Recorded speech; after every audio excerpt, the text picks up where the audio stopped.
ദൈവത്തിന് സ്തോത്രം. ദൈവത്തിന്റെ അതിപരിശുദ്ധമായ നാമം വാഴ്ത്തപ്പെടുമാറാകട്ടെ. ദൈവത്തിന്റെ വചനവുമായി നമുക്ക് വീണ്ടുമായിരിക്കാൻ ദൈവം തരുന്ന ദൈവത്തിന്റെ വലിയ കൃപകൾക്കായി സ്തുതിക്കുന്നു. നമ്മൾ 2 കൊരിന്ത്യർ 8-ാം അധ്യായത്തിൽ നിന്നാണല്ലോ പഠിച്ചുകൊണ്ടിരിക്കുന്നത്. കഴിഞ്ഞ ക്ലാസ്സിൽ 15 വരെയുള്ള വാക്യങ്ങൾ നമ്മൾ പഠിച്ചു.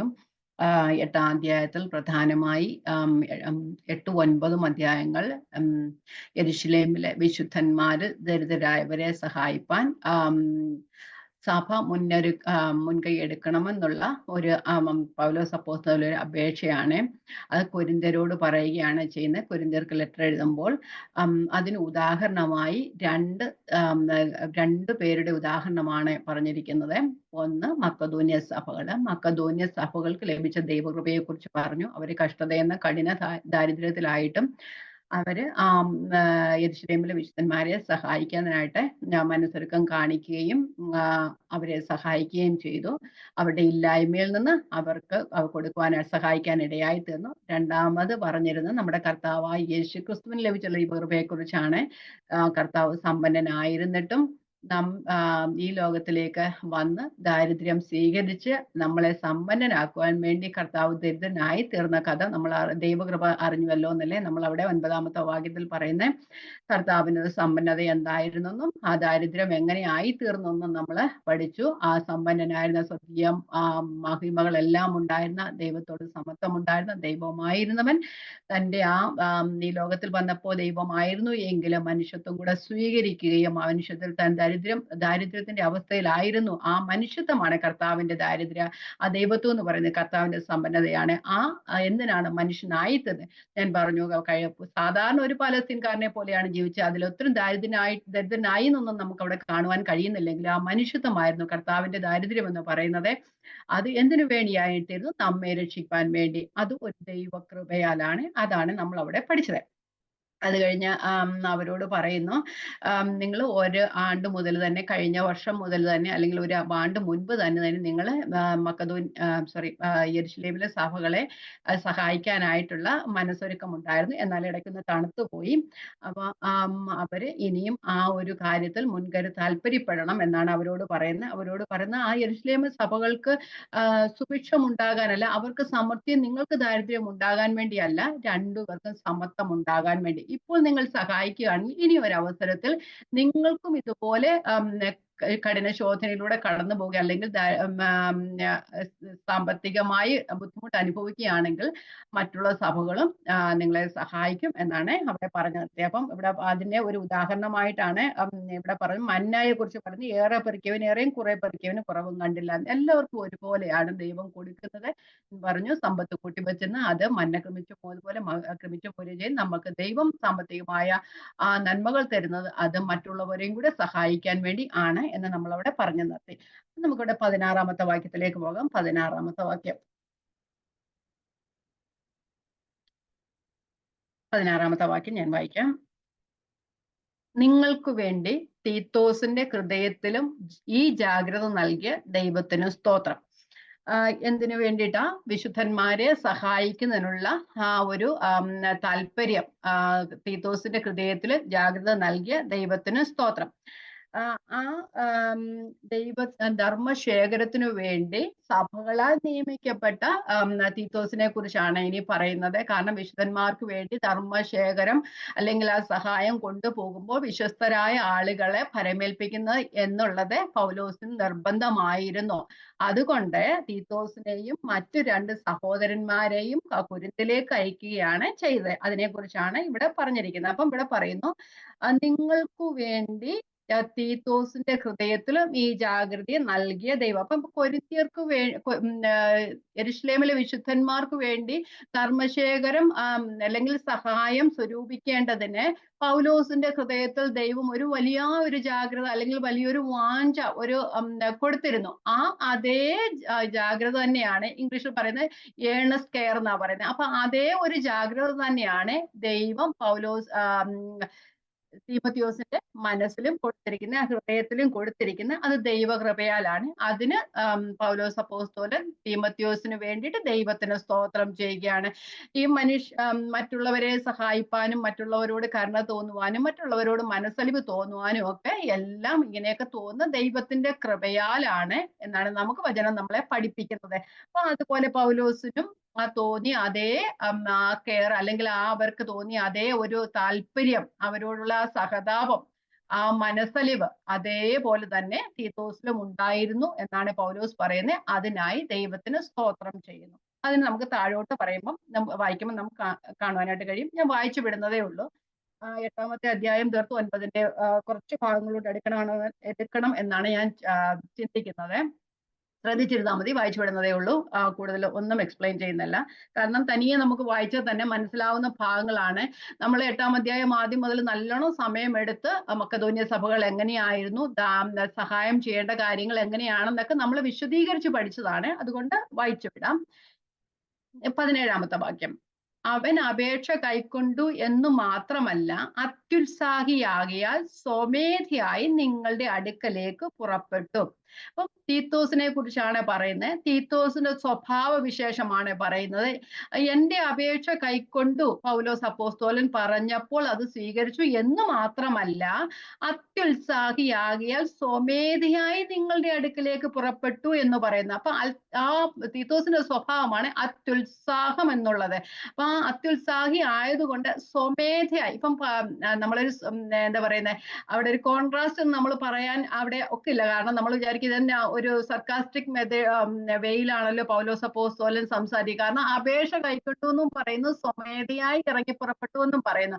അപ്പം അതിന്റെ അർത്ഥം എന്ന് പറയുന്നത്, പൗലോസ് അപ്പോസ്തലൻ പറയുന്നതിന് മുമ്പ് തന്നെ തീത്തോസിന്റെ മനസ്സിൽ ഇങ്ങനെ ഒരു ആഗ്രഹം ഉണ്ടായിരുന്നു, അവരെ സഹായിക്കണം. കാരണം ഇത് കുറച്ച് പെട്ടെന്നെടുത്ത തീരുമാനമൊന്നും അല്ലല്ലോ, കുറച്ച് നാളായിട്ട് ഇവരെടുക്കുന്ന തീരുമാനം. അപ്പൊ പൗലോസ് അപ്പോസ്തലന്റെ കൂടെ തന്നെ ഇതിനു വേണ്ടി പ്രവർത്തിക്കാനുള്ള ഒരു ജാഗ്രത, അല്ലെങ്കിൽ ഒരു ധൈര്യം, അല്ലെങ്കിൽ ഒരു ആഗ്രഹം തീത്തോസിന്റെ മനസ്സിലും ഉണ്ടായിരുന്നു എന്നാണ് കാണുന്നത്. നമ്മൾ നോക്കിക്കഴിഞ്ഞാൽ അത്യുത്സാഹി ആകിയാൽ സ്വമേധയായി നിങ്ങളുടെ അടുക്കലേക്ക് പുറപ്പെട്ടു എന്ന് പറയുന്നു. അപ്പൊ അടുക്കലേക്ക് പുറപ്പെട്ടു എന്ന് പറയുമ്പോൾ നിങ്ങൾക്കൊന്നും തോന്നി കാണത്തില്ല. പക്ഷെ പുറപ്പെട്ടു എന്ന് പറയുമ്പോൾ ഈ ലെറ്റർ എഴുതുമ്പോൾ തീത്തോസ് കൂടെ ഉണ്ടായിരുന്നു അല്ലെ. ആദ്യം നമ്മൾ കാണുന്നത് തീത്തോസും ഉണ്ടായിരുന്നു. ഈ ലെറ്റർ തീത്തോസിന്റെ കയ്യിലാണ് കൊടുത്തേക്കുന്നത്. അപ്പൊ അതിന്റെ അർത്ഥം എന്ന് പറഞ്ഞാൽ പുറപ്പെട്ടു, ലെറ്ററിന് മുമ്പേ പുറപ്പെട്ടു എന്നല്ല, അവൻ നേരത്തെ തന്നെ മനസ്സൊരുക്കം കാണിച്ചു പോകാനായി റെഡിയായി നിൽക്കുക എന്നാണ് പറഞ്ഞത്. അപ്പം അവൻ അപേക്ഷ കൈക്കൊണ്ടു, അത്യുത്സാഹിയാകിയ സ്വമേധയായി നിങ്ങളുടെ അടുക്കലേക്ക് പുറപ്പെട്ടു.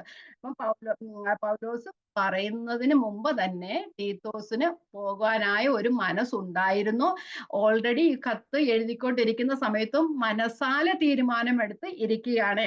സ്വമേധയാ പോയി പോകാൻ അടുക്കലേക്ക് പുറപ്പെട്ടു എന്ന് പറഞ്ഞതിന്റെ അർത്ഥം. അപ്പം ഈ തീത്തോസിന്റെ കയ്യിലാണ് ഈ ലേഖനം കൊടുത്തിരിക്കുന്നത്. പക്ഷെ അത് താൻ ഓൾറെഡി പ്രിപ്പയർഡ് ആയിരുന്നു, പോകാനായിട്ട് മനസ്സൊരുക്കം കാണിച്ചു എന്നാണ് കാണുന്നത്. ഇനി തീത്തോസിനെ കുറിച്ചുള്ള ഒരു എന്താ പറയുക വിശേഷണമാണ് അത്യുത്സാഹി. സാധാരണ ഉത്സാഹമല്ലായിരുന്നു, അത്യുത്സാഹി ആയിരുന്നു. നമുക്കറിയാം തീത്തോസും തീമോത്തിയോസും ഒക്കെ യൗവനക്കാരായിരുന്നെങ്കിലും പൗലോസ് അപ്പോസ്തലന്റെ കൂടെ തന്നെ അതുപോലെ തന്നെ ദൈവത്തെക്കുറിച്ച് എരിവുള്ളവരായിരുന്നു അവരല്ലേ. അതുപോലെ തന്നെ ദൈവത്തിന് വേണ്ടി പ്രവർത്തിക്കുന്നവരായിരുന്നു അവര്. അപ്പൊ അതാണ് പറയുന്നത് ഇവിടെ അത്യുത്സാഹിയാകിയാൽ എന്ന് പറഞ്ഞിരിക്കുന്നത്. ഓക്കെ, നമുക്ക് 18-ാമത്തെ വാക്യം. ഞങ്ങൾ അവനോടുകൂടെ ഒരു സഹോദരനെയും അയച്ചിരുന്നു, സുവിശേഷ സംബന്ധമായുള്ള അവന്റെ പുകഴ്ച സകല സഭകളിലും പകർന്നിരിക്കുന്നു. ഞങ്ങൾ അവനോടുകൂടെ, അപ്പം തീത്തോസിനെ മാത്രമല്ല ഇവിടെ പൗലോസ് അയക്കുന്നത്, ആ തീത്തോസിന്റെ കൂടെ 2 സഹോദരന്മാരെയും അയക്കുന്നതായിട്ട് നമുക്ക് കാണും. തീത്തോസ് മാത്രമല്ല, വേറെ ഒരാളും കൂടെ അല്ല, വേറെ 2 പേരെ നമുക്ക് കാണുവാനായിട്ട് കഴിയും. 18 മുതൽ 24 വരെ ഉള്ള വാക്യങ്ങളിലാണ് നമുക്ക് ഇവരെ കാണുവാനായിട്ട് കഴിയുന്നത്. 18 മുതൽ 21 വരെയുള്ള വാക്യങ്ങൾ ഒന്നാമത്തെ ആളെയും 22-ാമത്തെ വാക്യത്തിൽ 2-ാമത്തെ ആളെയും കാണുവാനായിട്ട് കഴിയും. ശ്രദ്ധിച്ച് വായിച്ചാൽ മാത്രമേ നമുക്കത് മനസ്സിലാകത്തുള്ളൂ. ഞാനും ആദ്യമൊക്കെ വിചാരിച്ചു ഒരാൾ മാത്രമേ ഉള്ളായിരുന്നു, പക്ഷെ 2 പേരുണ്ട് അവിടെ. നമുക്ക് വായിക്കാം. അപ്പം ആദ്യത്തെ ആളെ കുറിച്ചാണ് പറയുന്നത്, ഞങ്ങൾ അവനോടുകൂടെ ഒരു സഹോദരനെയും അയച്ചിരിക്കുന്നു. സുവിശേഷ സംബന്ധമായുള്ള അവന്റെ പുകഴ്ച സകല സഭകളിലും പരന്നിരിക്കുന്നത്. ഇപ്പം തീത്തോസിനെ പോലെയോ തീമോഥെയോസിനെ പോലെയോ പൗലോസിനെ പോലെയോ ഒക്കെ ദൈവവചനത്തിന് വേണ്ടി അല്ലെ സുവിശേഷ പ്രചരണത്തിന് വേണ്ടി അല്ലെ സുവിശേഷത്തിന്റെ വർധനയ്ക്ക് വേണ്ടിയിട്ടും പ്രവർത്തിച്ച ഒരാളാണ് ഈ ഒന്നാമൻ എന്ന് നമുക്ക് കാണുവാനായിട്ട് കഴിയുന്നത്. അപ്പം ഞങ്ങൾ അവനോടൊരു സഹോദരൻ സുവിശേഷ സംബന്ധമായുള്ള അവന്റെ പുകഴ്ച സകല സഭകളിലും പരന്നിരിക്കുന്നു. അപ്പൊ എല്ലാവരാലും സമ്മതമുള്ള ഒരാളായിരിക്കണം. അപ്പൊ അവർക്ക് ഈ ഒന്നാമത്തെ രണ്ടാമത്തെ ആള് തീത്തോസിനെ ഓൾറെഡി അറിയാം, നമുക്കറിയാം. സിവിയർ ലെറ്ററുമായിട്ട് പൗലോസ് തീത്തോസിനെയാണ് അയച്ചിരിക്കുന്നത്. അതുപോലെ തന്നെ ഈ രണ്ടുപേരും അവർക്ക് പരിചയമുള്ള ആളായിരിക്കാം എന്ന് നമുക്ക് കാണുവാനായിട്ട് കഴിയും. കാരണം അതുകൊണ്ടാണ് പറയുന്നത് സുവിശേഷ സംബന്ധമായുള്ള അവന്റെ പുകഴ്ച സകല സഭകളിലും പരന്നിരിക്കുന്നു എന്ന് പറയുന്നത്. ഇവിടെ പേര് പറഞ്ഞിട്ടില്ല, പക്ഷെ പേര് പറഞ്ഞില്ല. നമുക്ക് വചനത്തിൽ നോക്കുമ്പോൾ അനേക ആൾക്കാരുടെ പേര് പറയാത്തതായിട്ടുണ്ടല്ലേ. പക്ഷെ പേരിന്റെ അല്ല പ്രസക്തിയെ, പ്രവൃത്തിയിലാണ് പ്രസക്തി കാണുന്നത്. കാരണം നമ്മൾ കാണുന്നുണ്ട് നയമാനെ ആ സമയത്ത് ഇസ്രയേലിക്കാരത്തി ഒരു ബാല്യക്കാരിയെ കുറിച്ച് നമ്മൾ കാണുന്നുണ്ടല്ലേ. അവിടെ നയമാന്റെ വീട്ടിലുണ്ടായിരുന്ന ഈ വചനം പ്രസംഗിക്കുന്ന എല്ലാ കാലത്തും അവളുടെ പേരറിയത്തെങ്കിലും അവള് പ്രസിദ്ധയാണ്. അതുപോലെ തന്നെ നമ്മൾ എത്രയോ ആൾക്കാർ വചനത്തിൽ കാണുന്നു. അപ്പോൾ പേരല്ല പ്രസക്തം, അവരുടെ പ്രവൃത്തിയാണ് പ്രസക്തം. അപ്പൊ നമുക്ക് ആ വചനം പ്രചരിക്കുന്ന വചനം എത്ര കാലം ഈ ലോകത്തിൽ പ്രചരിക്കുന്നുവോ അക്കാലത്തൊക്കെയും ഇത് പ്രചരിച്ചുകൊണ്ടേയിരിക്കും. പേരറിയാത്ത ആള് ചിലര് പറയുന്നുണ്ട് ശീലാസ് ആണെന്നും ലൂക്കോസ് ആണെന്നൊക്കെ പറയുന്നുണ്ട്. പക്ഷെ വചനം അത് പറയാത്തതുകൊണ്ട് നമുക്ക് അതിനെക്കുറിച്ച് ചിന്തിക്കേണ്ട കാര്യമില്ല. എനിവേ ഒരാളെ ആദ്യത്തെ ആളുടെ കാര്യമാണ് പറഞ്ഞ് അവൻ സുവിശേഷ സംബന്ധമായുള്ള അവന്റെ പുകഴ്ച എല്ലാ സഭകളാലും എല്ലാവർക്കും അറിയുന്നതും അതുപോലെ എല്ലാവരാലും സമ്മതനുമായുള്ള ആളാണ് എന്ന് നമുക്ക് കാണുവാനായിട്ട് കഴിയും. ഇനി നമുക്ക് അടുത്ത വാക്യത്തിലേക്ക് പോകാം. അത്രയുമല്ല, കർത്താവിന്റെ മഹത്വത്തിനായും നമ്മുടെ മനസ്സൊരുക്കം കാണിപ്പാനായും ഞങ്ങളുടെ ശുശ്രൂഷയാൽ നടക്കുന്ന ഈ ധർമ്മകാര്യത്തിൽ അവൻ ഞങ്ങൾക്ക് കൂട്ടുവേലക്കാരനായി സഭകളാൽ തിരഞ്ഞെടുക്കപ്പെട്ടവനും ആവുന്നു. ഇവിടെ ആ സഹോദരനെ കുറിച്ച് പറയുന്നത് വിശ്വസ്തനായിരുന്നു എന്നാണ് പറയുന്നത്. അതുപോലെ പൗലോസിന്റെ യാത്രകൾ കൂടെ യാത്ര ചെയ്തിരുന്ന ആളായിരുന്നു എന്ന് നമുക്ക് പറയാനായിട്ട് കഴിയും. അവിടെ പറയുന്നത് ഞങ്ങൾക്ക് കൂട്ടുയാത്രക്കാരനായി സഭകളാൽ തെരഞ്ഞെടുക്കപ്പെട്ടവനും എന്ന് പറയുന്നത്. അപ്പൊ സഭകളാൽ തെരഞ്ഞെടുക്കപ്പെടണമെങ്കിൽ അപ്പൊ ഇവിടെ പറയുന്നത് ആ ഒരു ധർമ്മകാര്യത്തിൽ സഭകളാൽ തെരഞ്ഞെടുക്കപ്പെട്ട പൗലോസ് തെരഞ്ഞെടുത്തയല്ല, എല്ലാവരുടെയും സമ്മതത്തോടുകൂടെ തെരഞ്ഞെടുക്കപ്പെട്ട ഒരാളായിരുന്നു എന്ന് വെച്ചാൽ ഒരു പ്രസിദ്ധനായ ആളായിരുന്നു, അല്ലെ എല്ലാവരും അറിയാവുന്ന ഒരാളായിരുന്നു. വിശ്വസ്ത അല്ലെങ്കിൽ ഈ സാമ്പത്തിക കാര്യങ്ങളിലൊക്കെ കൈകാര്യം ചെയ്യുന്നതിൽ വിശ്വസ്തനായ ഒരാളായിരുന്നു. നല്ല ഇന്റഗ്രിറ്റി ഉള്ള ഒരാളായിരുന്നു എന്ന് നമുക്ക് കാണുവാനായിട്ട് കഴിയാം. അപ്പം പോളിന്റെ കൂടെ യാത്ര ചെയ്തിരുന്ന ഒരാളായിരുന്നു. പൗലോസിന് സഭകൾക്കും അതുപോലെ തന്നെ പൗലോസിന് വിശ്വസ്തനായ ആളായിരുന്നു എന്ന് നമുക്ക് കാണുവാനായിട്ട് കഴിയും. പൗലോസ് താൻ എല്ലാ കാര്യങ്ങളിലും വിശ്വസ്തനായിരുന്നത് പോലെ തന്നെ തൻ്റെ കൂടെയുള്ള ആൾക്കാരും വിശ്വസ്തൻ ആയിരിക്കണമെന്ന് പൗലോസിന് നിർബന്ധമുണ്ടായിരുന്നു. സ്പെഷ്യലി നമുക്ക് പറയുകയാണെങ്കിൽ ഈ സാമ്പത്തിക പണമിടപാടുകളൊക്കെ ചെയ്യുന്ന കാര്യങ്ങൾ നമുക്കറിയാം. സഭകളിലൊക്കെ അനേകം തിരിമറികളും അങ്ങനെയുള്ള കാര്യങ്ങളൊക്കെ നടക്കുന്നുണ്ടല്ലേ ഇവിടെ. അതുകൊണ്ട് പൗലോസിന് പ്രത്യേകിച്ച് നമുക്കറിയാം, പൗലോസിനെ കൊരിന്ത്യ സഭ വെറുതെ ഇങ്ങനെ എന്താ പറയുന്നത് അപമാനിക്കുന്ന ഒരു സ്വഭാവം ഉണ്ടായിരുന്നു. എല്ലാത്തിനും വിധിക്കപ്പെടുന്ന ഒരു സ്വഭാവം ഉണ്ടായിരുന്നു. താൻ ഒരു ചെറിയൊരു കാര്യത്തിൽ പോലും ഒരു ലൂപ്പ് ഹോൾ അവർക്ക് ആർക്കും തന്നെ നിന്ദിക്കാൻ ഇടവരാത്ത രീതിയിലായിരുന്നു പൗലോസിന്റെ പ്രവർത്തനമൊക്കെ. തന്നെ പോലെ തന്നെ വിശ്വസ്തരായ ആൾക്കാരെ ആയിരുന്നു പൗലോസ് തിരഞ്ഞെടുത്തതെന്ന് നമുക്ക് കാണുവാനായിട്ട് കഴിയും. അപ്പം പൗലോസ് തന്നെ പോലെ തന്നെ വിശ്വസ്തരായിരിക്കണമെന്ന് പൗലോസിന് നിർബന്ധമുണ്ടായിരുന്നു. അതുകൊണ്ട് ഇവിടെ സഭകളാൽ തിരഞ്ഞെടുക്കപ്പെട്ട ആളായിരുന്നു.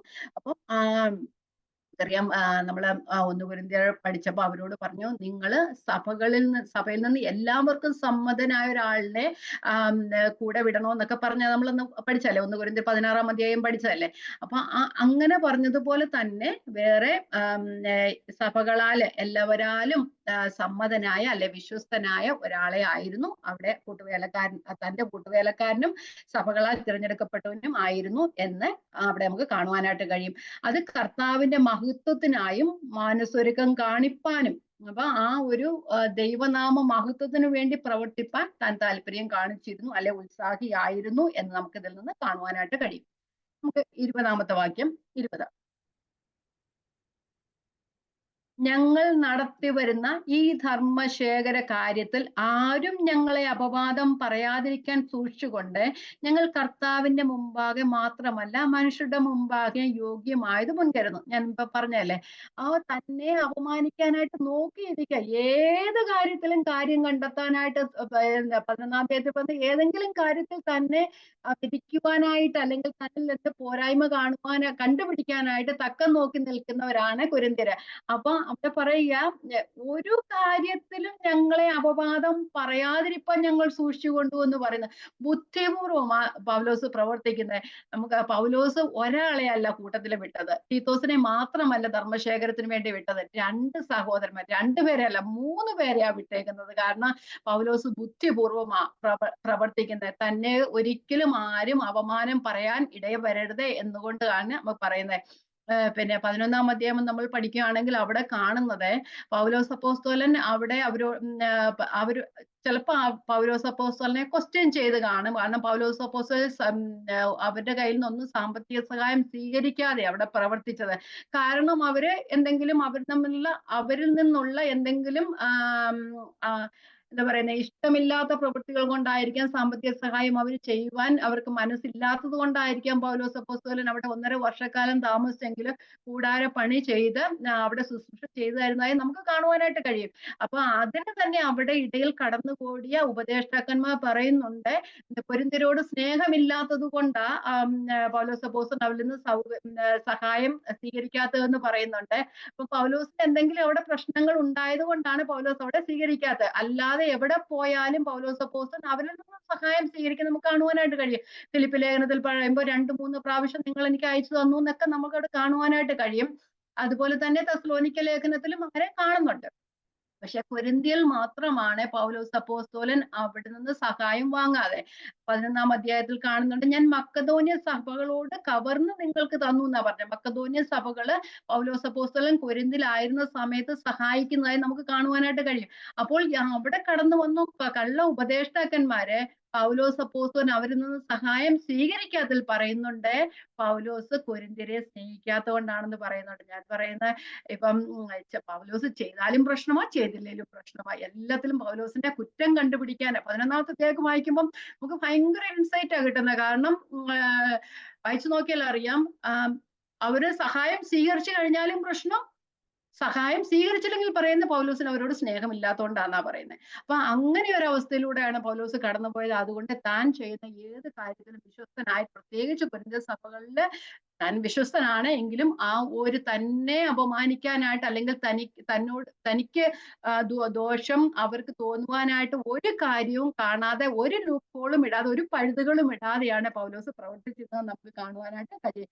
അപ്പൊ ഇവിടെ എന്താ ചെയ്യുന്നത്, ഒരു വ്യക്തിയല്ല അയക്കുന്നത്, 3 വ്യക്തികളെയാണ് സഹായവുമായി പൗലോസ് അപ്പോസ്തലൻ അയക്കുന്നത്. 21-ാമത്തെ വാക്യം,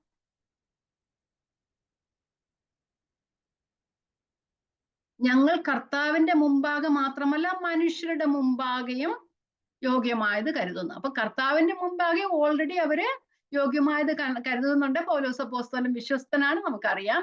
വചനമെല്ലാം നമ്മളെ അതാണ് പറഞ്ഞത്. അതുപോലെ പറഞ്ഞു മനുഷ്യരുടെ മുമ്പാകെ യോഗ്യമായി മുൻകരുതി. ഞാൻ പറഞ്ഞതുപോലെ തന്നെ വിശ്വസ്തരായ ആളുകളെ, സഭയുടെ എല്ലാവരാലും സമ്മതരായ ആൾക്കാരെ താൻ അതിനുവേണ്ടി ഉപയോഗിക്കുകയും അതുമൂലം തനിക്ക് ഒരു വിധത്തിലും ആരും അപവാദം വരാൻ ഒരു പഴുതും ഇല്ലാത്ത രീതിയിലാണ് പൗലോസ് അപ്പോസ്തലൻ പ്രവർത്തിക്കുന്നത്. 22-ാമത്തെ വാക്യം, 22. ഞങ്ങൾ പലതിലും പലപ്പോഴും ശോധന ചെയ്ത് ഉത്സാഹിയായി കണ്ടും ഇപ്പോഴോ തനിക്ക് നിങ്ങളെക്കുറിച്ച് ധൈര്യം പെരുകിയാൽ അത്യുത്സാഹിയുമായിരിക്കുന്ന നമ്മുടെ സഹോദരനെയും അവരോടുകൂടെ അയച്ചിരിക്കുന്നു. കണ്ടോ, അപ്പം 3-ാമത്തെ ആളെ കുറിച്ചാണ് പറയുന്നത്. ഒന്നുകൂടെ ഞാൻ വായിക്കാം. ഞങ്ങൾ പലതിലും പലപ്പോഴും ശോധന ചെയ്ത് ഉത്സാഹിയായി കണ്ടും ഇപ്പോഴോ തനിക്ക് നിങ്ങളെക്കുറിച്ച് ധൈര്യം പെരുകിയ അത്യുത്സാഹിയുമായിരിക്കും നമ്മുടെ സഹോദരനെ അവരോടുകൂടെ അയക്കുന്നു. ആരോടുകൂടെ? തീത്തോസിന്റെയും മറ്റൊരു സഹോദരന്റെയും കൂടെ ആ മൂന്നാമത്തെ സഹോദരനെയും അയക്കുന്നു. അപ്പൊ 3 പേരുണ്ട് അവിടെ. അപ്പൊ അവരെയും കൂടെ അയക്കുന്നതാണ് അവിടെ പറയുന്നത്. അപ്പൊ അവിടെ ആ സഹോദരനെ കുറിച്ച് പറയുന്നത് പലതിലും പലപ്പോഴും ശോധന ചെയ്തു എന്നാ പറയുന്നത്. അപ്പം പൗലോസ് പല കാര്യങ്ങളിലും തന്നോടുകൂടെ യാത്ര ചെയ്ത ആളായിരിക്കാം. അതുപോലെ തന്നെ പല കാര്യങ്ങൾ അല്ലെ സാമ്പത്തിക കാര്യങ്ങളിൽ താൻ ഓൾറെഡി അതിനെ ഉൾപ്പെടുത്തിയിട്ടുണ്ട്. സാമ്പത്തിക കാര്യങ്ങളാകാം, വേറെ ഏതെങ്കിലും കാര്യങ്ങളാകാം. പല സമയത്തും, കാരണം ഒരു സമയത്ത് മാത്രമല്ല, വൺ ടൈം മാത്രമല്ല, മൾട്ടിപ്പിൾ ടൈംസ് ശോധന ചെയ്ത് ഉത്സാഹിയായി കണ്ട്. കാരണം തന്നെ ഏൽപ്പിച്ച ശുശ്രൂഷ താൻ എന്താ പറയുക വിശ്വസ്തയോടെ ചെയ്തു എന്ന് മനസ്സിലാക്കിയ ആളാണ് എന്നാണ് പറയുന്നത്. അപ്പം എല്ലാത്തിലും വിശ്വസ്തൻ. തന്നെ ഏൽപ്പിച്ച എല്ലാ കാര്യങ്ങളും ഒരു തവണ മാത്രമല്ല, പല തവണയും തന്നെ ഏൽപ്പിച്ച കാര്യങ്ങൾ വിശ്വസ്തനായി വെളിപ്പെട്ട ആളിനെയാണ് അടുത്ത് അയക്കുന്നത്, കൂടെ അയക്കുന്നത്. ഞങ്ങൾ പലതിലും പലപ്പോഴും ശോധന ചെയ്ത് ഉത്സാഹിയെ കണ്ടു. ഇപ്പോഴോ തനിക്ക് നിങ്ങളെ കുറിച്ച് ധൈര്യം, കൊരിന്ത്യരെ കുറിച്ചുള്ള ഒരു ധൈര്യം, അവരെ കുറിച്ച് ഒരു ആഗ്രഹം പെരുകുകയാൽ അത്യുത്സാഹിയുമായിരിക്കും നമ്മുടെ സഹോദരനെയും. അപ്പം തീത്തോസിനെ പോലെ തന്നെ അത്യുത്സാഹിയായ വേറൊരു സഹോദരനെയും അവരോടുകൂടി അയച്ചിരിക്കുന്നു. അപ്പം ഇന്ന് നല്ല നമുക്ക് മനസ്സിലാകാൻ കഴിയുന്ന സഭയുടെ സാമ്പത്തികമായ ഇടപാടുകൾ വിശ്വസ്തരായവരെയും ജനസമ്മതരല്ല, സഭകളുടെ ജനസമ്മതരം നമുക്ക് പറയാൻ വേണമെങ്കിൽ എല്ലാവരാലും വിശ്വസ്തരായി കാണുന്ന ആൾക്കാരെയുമാണ് തെരഞ്ഞെടുക്കേണ്ടത്. ഒരു വാക്യം മാത്രം ഞാൻ വായിച്ചിട്ട് സദൃശ്യവാക്യങ്ങൾ 3-ന്റെ 3-4 വായിക്കാം. ദയയും വിശ്വസ്തതയുമുള്ള ആൾക്കാരെ ആണ് ദൈവമക്കൾ എന്ന് പറയുന്നത്. നമുക്കൊന്ന് വായിക്കാം. സദൃശ്യവാക്യങ്ങൾ 3-ന്റെ 3-4. ദയയും വിശ്വസ്തയും നിന്നെ വിട്ടുപോകരുത്, അവയെ നിന്റെ കഴുത്തിൽ കെട്ടിക്കൊള്ളുക, നിന്റെ ഹൃദയത്തിന്റെ പലകയിൽ എഴുതിക്കൊള്ളുക. അങ്ങനെ നീ ദൈവത്തിനും മനുഷ്യർക്കും ബോധ്യമായ ലാവണ്യം സൽബുദ്ധിയും പ്രാപിക്കുക. ദൈവമക്കളെ കുറിച്ചൊക്കെ ഉള്ള എല്ലാ എന്താ പറയുന്നത് പ്രത്യേകതയാണ് ദയയും വിശ്വസ്തയും. ഇതുപോലെ തന്നെ അവർ വിശ്വസ്തത കാണിച്ചു, അതുപോലെ മറ്റുള്ളവരെ സഹായിപ്പാനുള്ള മനസ്സലിവ് അല്ലെങ്കിൽ മനസ്സൊരുക്കം, വില്ലിങ്നെസ് അവർ കാണിച്ചു എന്ന് നമുക്ക് കാണുവാനായിട്ട് കഴിയും. ഓക്കെ, നമുക്ക് 23-ാമത്തെ വാക്യത്തിലേക്ക് പോകാം. ഇനി തീത്തോസിനെ കുറിച്ചാണ് പറയുന്നത്. തീത്തോസ് എനിക്ക് കൂട്ടാളിയും നിങ്ങൾക്കായിട്ട് കൂട്ടുവേലക്കാരനുമാകുന്നു. എനിക്ക് കൂട്ടാളി, നമുക്കറിയാമല്ലോ പൗലോസിന്റെ കൂടെ നിരന്തരമായ സുവിശേഷ യാത്രകളിലൊക്കെ സഞ്ചരിച്ച ആളായിരുന്നു തീത്തോസ്. അതുപോലെ നിങ്ങൾക്കായിട്ട് കൂട്ടുവേലക്കാരനുമാകുന്നു. നിങ്ങൾക്കായിട്ട് കൂട്ടുവേലക്കാരൻ എന്ന് പറഞ്ഞു കഴിഞ്ഞാല് ആ കൂട്ടുവേലക്കാരൻ പോലെ ഒരുമിച്ച് ജോലി ചെയ്യുന്നവർ. എന്താണ് അവരുടെ ജോലി? സുവിശേഷ ഘോഷണം. അപ്പം നിങ്ങൾക്കായിട്ട് കൂട്ടുവേലക്കാരനുമാകുന്നു. നമ്മുടെ സഹോദരന്മാർ സഭയുടെ ദൂതന്മാരും ക്രിസ്തുവിന് ആ മഹത്വവും തന്നെ. അപ്പൊ നമ്മുടെ മറ്റു 2 സഹോദരന്മാര് സഭയുടെ ദൂതന്മാരെന്ന് പറയുന്നത് മെസ്സഞ്ചേഴ്സ് ഓഫ് ചർച്ച് എന്ന് നമുക്ക് പറയാനായിട്ട് കഴിയും. ഒരു പ്രത്യേക ദൗത്യത്തിനായിട്ട് അല്ലെ ഒരു പ്രത്യേക കാര്യത്തിന് വേണ്ടി മറ്റുള്ളവരാ തിരഞ്ഞെടുക്കപ്പെട്ട് അയക്കപ്പെട്ടവർ എന്ന് മാത്രം നമുക്ക് പറയാം. ഒരു പ്രത്യേക ദൗത്യത്തിന് വേണ്ടി സഭകളാൽ നിയോഗിക്കപ്പെട്ടവരും തിരഞ്ഞെടുക്കപ്പെട്ടവരായ 2 സഹോദരന്മാര്, അവര് ദൂതന്മാരും ക്രിസ്തുവിന് മഹത്വമാവുന്നു. ക്രിസ്തുവിന് മഹത്വം എന്ന് പറഞ്ഞാല് നമ്മളൊരു കാര്യം ചെയ്യുമ്പോൾ അത് ദൈവത്തിന്റെ നാമമഹത്വത്തിന് കാരണമായി തീരുന്നു എങ്കിൽ അതിനെ ക്രിസ്തുവിന് മഹത്വം എന്ന് പറയാം. നമ്മൾ എന്ത് കാര്യം ചെയ്താലും അത് ദൈവത്തിന്റെ മഹത്വത്തിന് കാരണമായി തീരുക ആണെങ്കിൽ അതിന് ക്രിസ്തുവിന് മഹത്വം എന്ന് പറയാം. അപ്പം അവർ ചെയ്യുന്ന പ്രവൃത്തി ക്രിസ്തുവിന് മഹത്വം തന്നെ എന്നാണ് പറയുന്നത്. ഒന്നുകൂടെ വായിക്കാം. തീത്തോസ് എനിക്ക് കൂട്ടാളിയും പൗലോസിന്റെ കൂടെയുള്ള ആളും നിങ്ങൾക്കായിട്ട് കൂട്ടുപാലക്കാരനും നിങ്ങളെ പോലെ തന്നെ സുവിശേഷ കോഴ്സിൽ പ്രയോജനപ്പെടുന്ന ആളും ആകുന്നു. നമ്മുടെ സഹോദരന്മാർ സഭയുടെ ദൂതന്മാരും എന്താ പറയുക ഒരു കാര്യത്തിന് വേണ്ടി നിയമിക്കപ്പെട്ടവരും ക്രിസ്തുവിന്റെ മഹത്വവും ദൈവനാമത്തിന് അവരാൽ മഹത്വം വരുവാൻ കാരണമായി തീരുന്നു. അത് ദൈവത്തിന്റെ മഹത്വമാണ് എന്ന് പറയുന്നു. അപ്പൊ ആ 3 സഹോദരന്മാരെ കുറിച്ചാണ് പറയുന്നത്. അപ്പൊ ഇനി 24-ാമത്തെ വാക്യത്തിൽ പറഞ്ഞ അവരെ എങ്ങനെ കൈക്കൊള്ളണമെന്ന് പറയുന്നുണ്ട്. അവരെ എങ്ങനെ കൈക്കൊള്ളണം എന്നല്ല, പ്രത്യേകിച്ച് കൊരിന്ത്യ സഭ എങ്ങനെ ആയിരിക്കണമെന്നാണ് അത് പറയുന്നത്. ആകയാൽ നിങ്ങളുടെ സ്നേഹത്തിനും നിങ്ങളെ ചൊല്ലി ഞങ്ങൾ പറയുന്ന പ്രശംസയ്ക്കും ഒത്ത ദൃഷ്ടാന്തം സഭകൾ കാണുകയും അവർക്ക് കാണിച്ചു കൊടുപ്പേൻ. നമ്മളെല്ലാവരും കാണാൻ പിടിച്ച വാക്യമല്ലേ, ഓർമ്മയുണ്ടോ അത് എന്തുവാണെന്ന്? അപ്പൊ ആകയാൽ നിങ്ങളുടെ സ്നേഹത്തിനും, നമ്മൾ വിചാരിക്കും കൊരിന്ത്യർക്ക് സ്നേഹമൊന്നും ഇല്ലെന്നല്ലേ. ഇവിടെ പൗലോസ് പറയാം കൊരിന്ത്യർക്ക് സ്നേഹം ഉണ്ട്. ആകയാൽ നിങ്ങളുടെ സ്നേഹത്തിനും, എന്തിനാ? ആരോടുള്ള സ്നേഹത്തിനാ? പൗലോസ് അപ്പോസ്തലനോടും കൂട്ടുകാരോടും അതുപോലെ തന്നെ കഷ്ടത്തിലിരിക്കുന്നവരെ സഹായിക്കുന്നവരുടെ മനസ്കത അത് സ്നേഹത്തിൽ നിന്നുള്ളവാകുന്നു അല്ലെ. അപ്പൊ യെരുശലേമിലെ വിശുദ്ധന്മാരെ സഹായിക്കുന്നുള്ള ആ സ്നേഹത്തിനും നിങ്ങളെ ചൊല്ലി ഞങ്ങൾ പറയുന്ന പ്രശംസയ്ക്കും നമ്മൾ 7-ാം അധ്യായത്തിൽ പഠിച്ചായിരുന്നല്ലോ, തീത്തോസിനോട് പറഞ്ഞായിരുന്നു പിന്നെ കൊരിന്ത്യർ എങ്ങനെയായിരിക്കുന്നു. അതുപോലെ തന്നെ തീത്തോസ് ചെന്നപ്പോൾ തീത്തോസിനെ സ്വീകരിക്കുകയും തീത്തോസിനെ സഹായിക്കുകയും ചെയ്തു. അതുപോലെ തന്നെ അല്ലെ, ഒരു ശുശ്രൂഷകന് വേണ്ടുന്ന രീതിയിൽ സഹായിച്ചു അല്ലെ, അവരെ കൈക്കൊണ്ടു എന്ന് നമുക്ക് കാണാം. അപ്പൊ അത് ഒരു പ്രശംസയായി തീർന്നു. കാരണം പൗലോസിന് പേടി ഉണ്ടായിരുന്നെങ്കിലും തീത്തോസിനോട് പറഞ്ഞു കൊരിന്ത്യർ നല്ലവരൊക്കെയാണെന്നാ പറഞ്ഞു വിട്ടത്. പക്ഷെ ആ സിവിയർ ലെറ്ററും കൊണ്ട് പോയപ്പോ പൗലോസിനുള്ളിൽ ഒരു പേടി ഉണ്ടായിരുന്നു, തീത്തോസിനെ എങ്ങനെ കൈക്കൊള്ളുന്ന രീതിയിൽ. പക്ഷെ 7-ാം അധ്യായത്തിൽ നമ്മൾ കാണുന്നുണ്ട് തീത്തോസിനെ അവർ നല്ലതായിട്ട് കൈക്കൊണ്ടെന്ന് പറയുന്നുണ്ട് അല്ലെ. അപ്പൊ അതുപോലെ തന്നെ ഞങ്ങൾ നിങ്ങളെ കുറിച്ച് പറയുന്ന പ്രശംസയ്ക്ക് ഒത്ത ദൃഷ്ടാന്തം ആ ഒരു മാതൃക സഭകൾക്ക് മുമ്പേ കണ്ട് അവർക്ക് കാണിച്ചു കൊടുക്കും. തീത്തോസിനെ ഓൾറെഡി കണ്ടു, അവര് തീത്തോസിനെ സ്വീകരിച്ചു, ഒരു മാതൃക തീത്തോസിന് മുമ്പിൽ വെച്ചായിരുന്നു അവര്, നല്ലൊരു മാതൃകയായിരുന്നു. അതുപോലെ തന്നെ മറ്റ് സഹോദരന്മാരും വരുമ്പോൾ നിങ്ങൾ ആ തീത്തോസിനോട് കാണിച്ച മാതൃക തന്നെ ഞങ്ങൾ നിങ്ങളെ കുറിച്ച് പറഞ്ഞു. ഞങ്ങൾ നിങ്ങളെ ഇപ്പൊ ഒരാളെ നമ്മൾ എവിടെയെങ്കിലും അയക്കുമ്പോൾ അവരോട് പറഞ്ഞു വിടും ആ ആൾക്കാരെ എങ്ങനെയായിരിക്കും എന്നൊക്കെയുള്ളതല്ലേ. അപ്പം അവരവിടെ ചെന്ന് അത് തന്നെ കാണുമ്പോൾ അത് സന്തോഷമായി തീരത്തില്ല. അതുപോലെ തന്നെയാണ് പൗലോസ് പറയുന്നത്, കൊരിന്ത്യരെ കുറിച്ച് ഇത്രയൊക്കെ പ്രശ്നങ്ങൾ ഉണ്ടായിരുന്നെങ്കിലും പൗലോസിന് കൊരിന്ത്യരെ കുറിച്ച് നല്ല അഭിപ്രായമായിരുന്നു അവരോട് പറഞ്ഞു വിട്ടത്. ഞാൻ നിങ്ങൾ അവരോട് പറഞ്ഞ അഭിപ്രായത്തിനനുസരിച്ച് നിങ്ങൾ അതിന് എന്താ പറയുക, മാതൃക കാണിക്കാൻ നിങ്ങൾ അതുപോലെ തന്നെ പെരുമാറണം എന്നാണ് പറയുന്നത്. നമുക്ക് തീത്തോസിനെ സ്വീകരിച്ച രീതി നമുക്കൊന്ന് വായിച്ചിട്ട് അടുത്ത വാക്യത്തിലേക്ക് പോകാം. അടുത്ത വാക്യമല്ല, അടുത്ത അധ്യായത്തിലേക്ക് പോകാം. 2 കൊരിന്ത്യർ 7-5 അല്ലെ, 4-13 വാക്യങ്ങൾ. 2 കൊരിന്ത്യർ 7-4-13 നമ്മൾ പഠിച്ചല്ലേ, വായിച്ചുവിടാം. നിങ്ങളോടുള്ള എന്റെ പ്രാഗൽഭ്യം വലിയത്, നിങ്ങളെ ചൊല്ലി എന്റെ പ്രശംസ വലിയത്. ഞാൻ ആശ്വാസം കൊണ്ട് നിറഞ്ഞിരിക്കുന്നു, ഞങ്ങളുടെ സകല കഷ്ടതയിലും സന്തോഷം എനിക്ക് കവിഞ്ഞിരിക്കുന്നു. എന്തിനാ? തീത്തോസിനെ സ്വീകരിച്ചത് കൊണ്ട്. 13-ാമത്തെ വാക്യത്തിൽ അത് പറയുന്നുണ്ട്. അതുകൊണ്ട് ഞങ്ങൾക്ക് ആശ്വാസം വന്നിരിക്കുന്നു, ഞങ്ങളുടെ ആശ്വാസം ഒഴികെ തീത്തോസിന്റെ മനസ്സിന് നിങ്ങൾ എല്ലാവരുടെയും തണുപ്പ് വന്നത് കൊണ്ട് അവനുണ്ടായ സന്തോഷവും നിമിത്തം ഞങ്ങൾ എത്രയും സന്തോഷിച്ചു. തീത്തോസിനെ സ്വീകരിച്ചതിൽ ഞങ്ങൾ സന്തോഷിച്ചു. ഇവിടെ അതുപോലെയാണ് പറയുന്നത്, നിങ്ങൾ എന്തോ ചെയ്യണം, നിങ്ങളുടെ സ്നേഹത്തിനും നിങ്ങളെ ചൊല്ലി ഞങ്ങൾ പറയുന്ന പ്രശംസയ്ക്ക് ഒത്ത ദൃഷ്ടാന്തം. നിങ്ങളെ കുറിച്ച് ഞാൻ അവരോടൊക്കെ നല്ല അഭിപ്രായമാണ് പറഞ്ഞിരിക്കുന്നത്, അതിനനുസരിച്ചുള്ള മാതൃക കാണിക്കാനാണ് പറയുന്നത്. ഇനി നമ്മൾ ഈ അധ്യായം മുഴുവൻ പഠിച്ചല്ലോ, സഭയുടെ വരവ് ചാരിവ് കാര്യത്തിൽ എങ്ങനെയൊക്കെ പെരുമാറണം എന്നൊക്കെയാണ് പറയുന്നത്. അപ്പൊ അതിന്റെ ഒരു ഇതുവരെ പഠിച്ചത് മാത്രം ജസ്റ്റ് ഒന്ന് പറഞ്ഞ് ഒരു പോയിന്റ് ബൈ പോയിന്റ് ആയിട്ട് ഒരു കുറച്ച് കാര്യങ്ങളൊന്ന് പറഞ്ഞിട്ട് നമുക്ക് അടുത്ത അധ്യായത്തിലേക്ക് പോകാം. അത് മക്കതോന്യ സഭകളും അല്ലെങ്കിൽ മക്കതോന്യ സഭകൾ ഏതൊക്കെയാ? തെസ്സലോനിക്ക സഭയും ബെരോവ സഭയും അതുപോലെ തന്നെ ഫിലിപ്പിയ സഭകളുമാണ് മക്കതോന്യ സഭകൾ എന്ന് പറയുന്നത്. അവര് എല്ലാത്തിലും അവര് നല്ല മാതൃക കാണിച്ച സഭകളാണ്. അപ്പം ഒരു നമ്മുടെ ചർച്ചുകളിലെ ഫണ്ട് റൈസിങ്ങിനൊക്കെ എല്ലാവരും മാതൃകയാക്കേണ്ട ചർച്ചുകളാണ് ഈ തെസ്സലോനിക്ക സഭ, മക്കതോന്യ സഭകൾ എന്നൊക്കെ പറയുന്നത്. അപ്പം ആ മാതൃകയെ കുറിച്ച് എങ്ങനെയായിരിക്കണമെന്ന് പൗലോസ് പറയുന്ന ചില പോയിന്റ് നമുക്ക് പോയിന്റ് ബൈ പോയിന്റ് ആയിട്ട് ഞാൻ പറഞ്ഞു പോകാം, കാരണം നമ്മൾ ഇതെല്ലാം പഠിച്ചതാണ് കേട്ടോ. അപ്പൊ നമ്മൾ പഠിച്ചു ഇങ്ങനെയുള്ള സഹായങ്ങളൊക്കെ ചെയ്യുമ്പോഴേ ആരും അതിൽ നിന്ന് ഒഴിഞ്ഞിരിക്കാനായിട്ട് പാടില്ല, എല്ലാവരും ചെയ്യണം.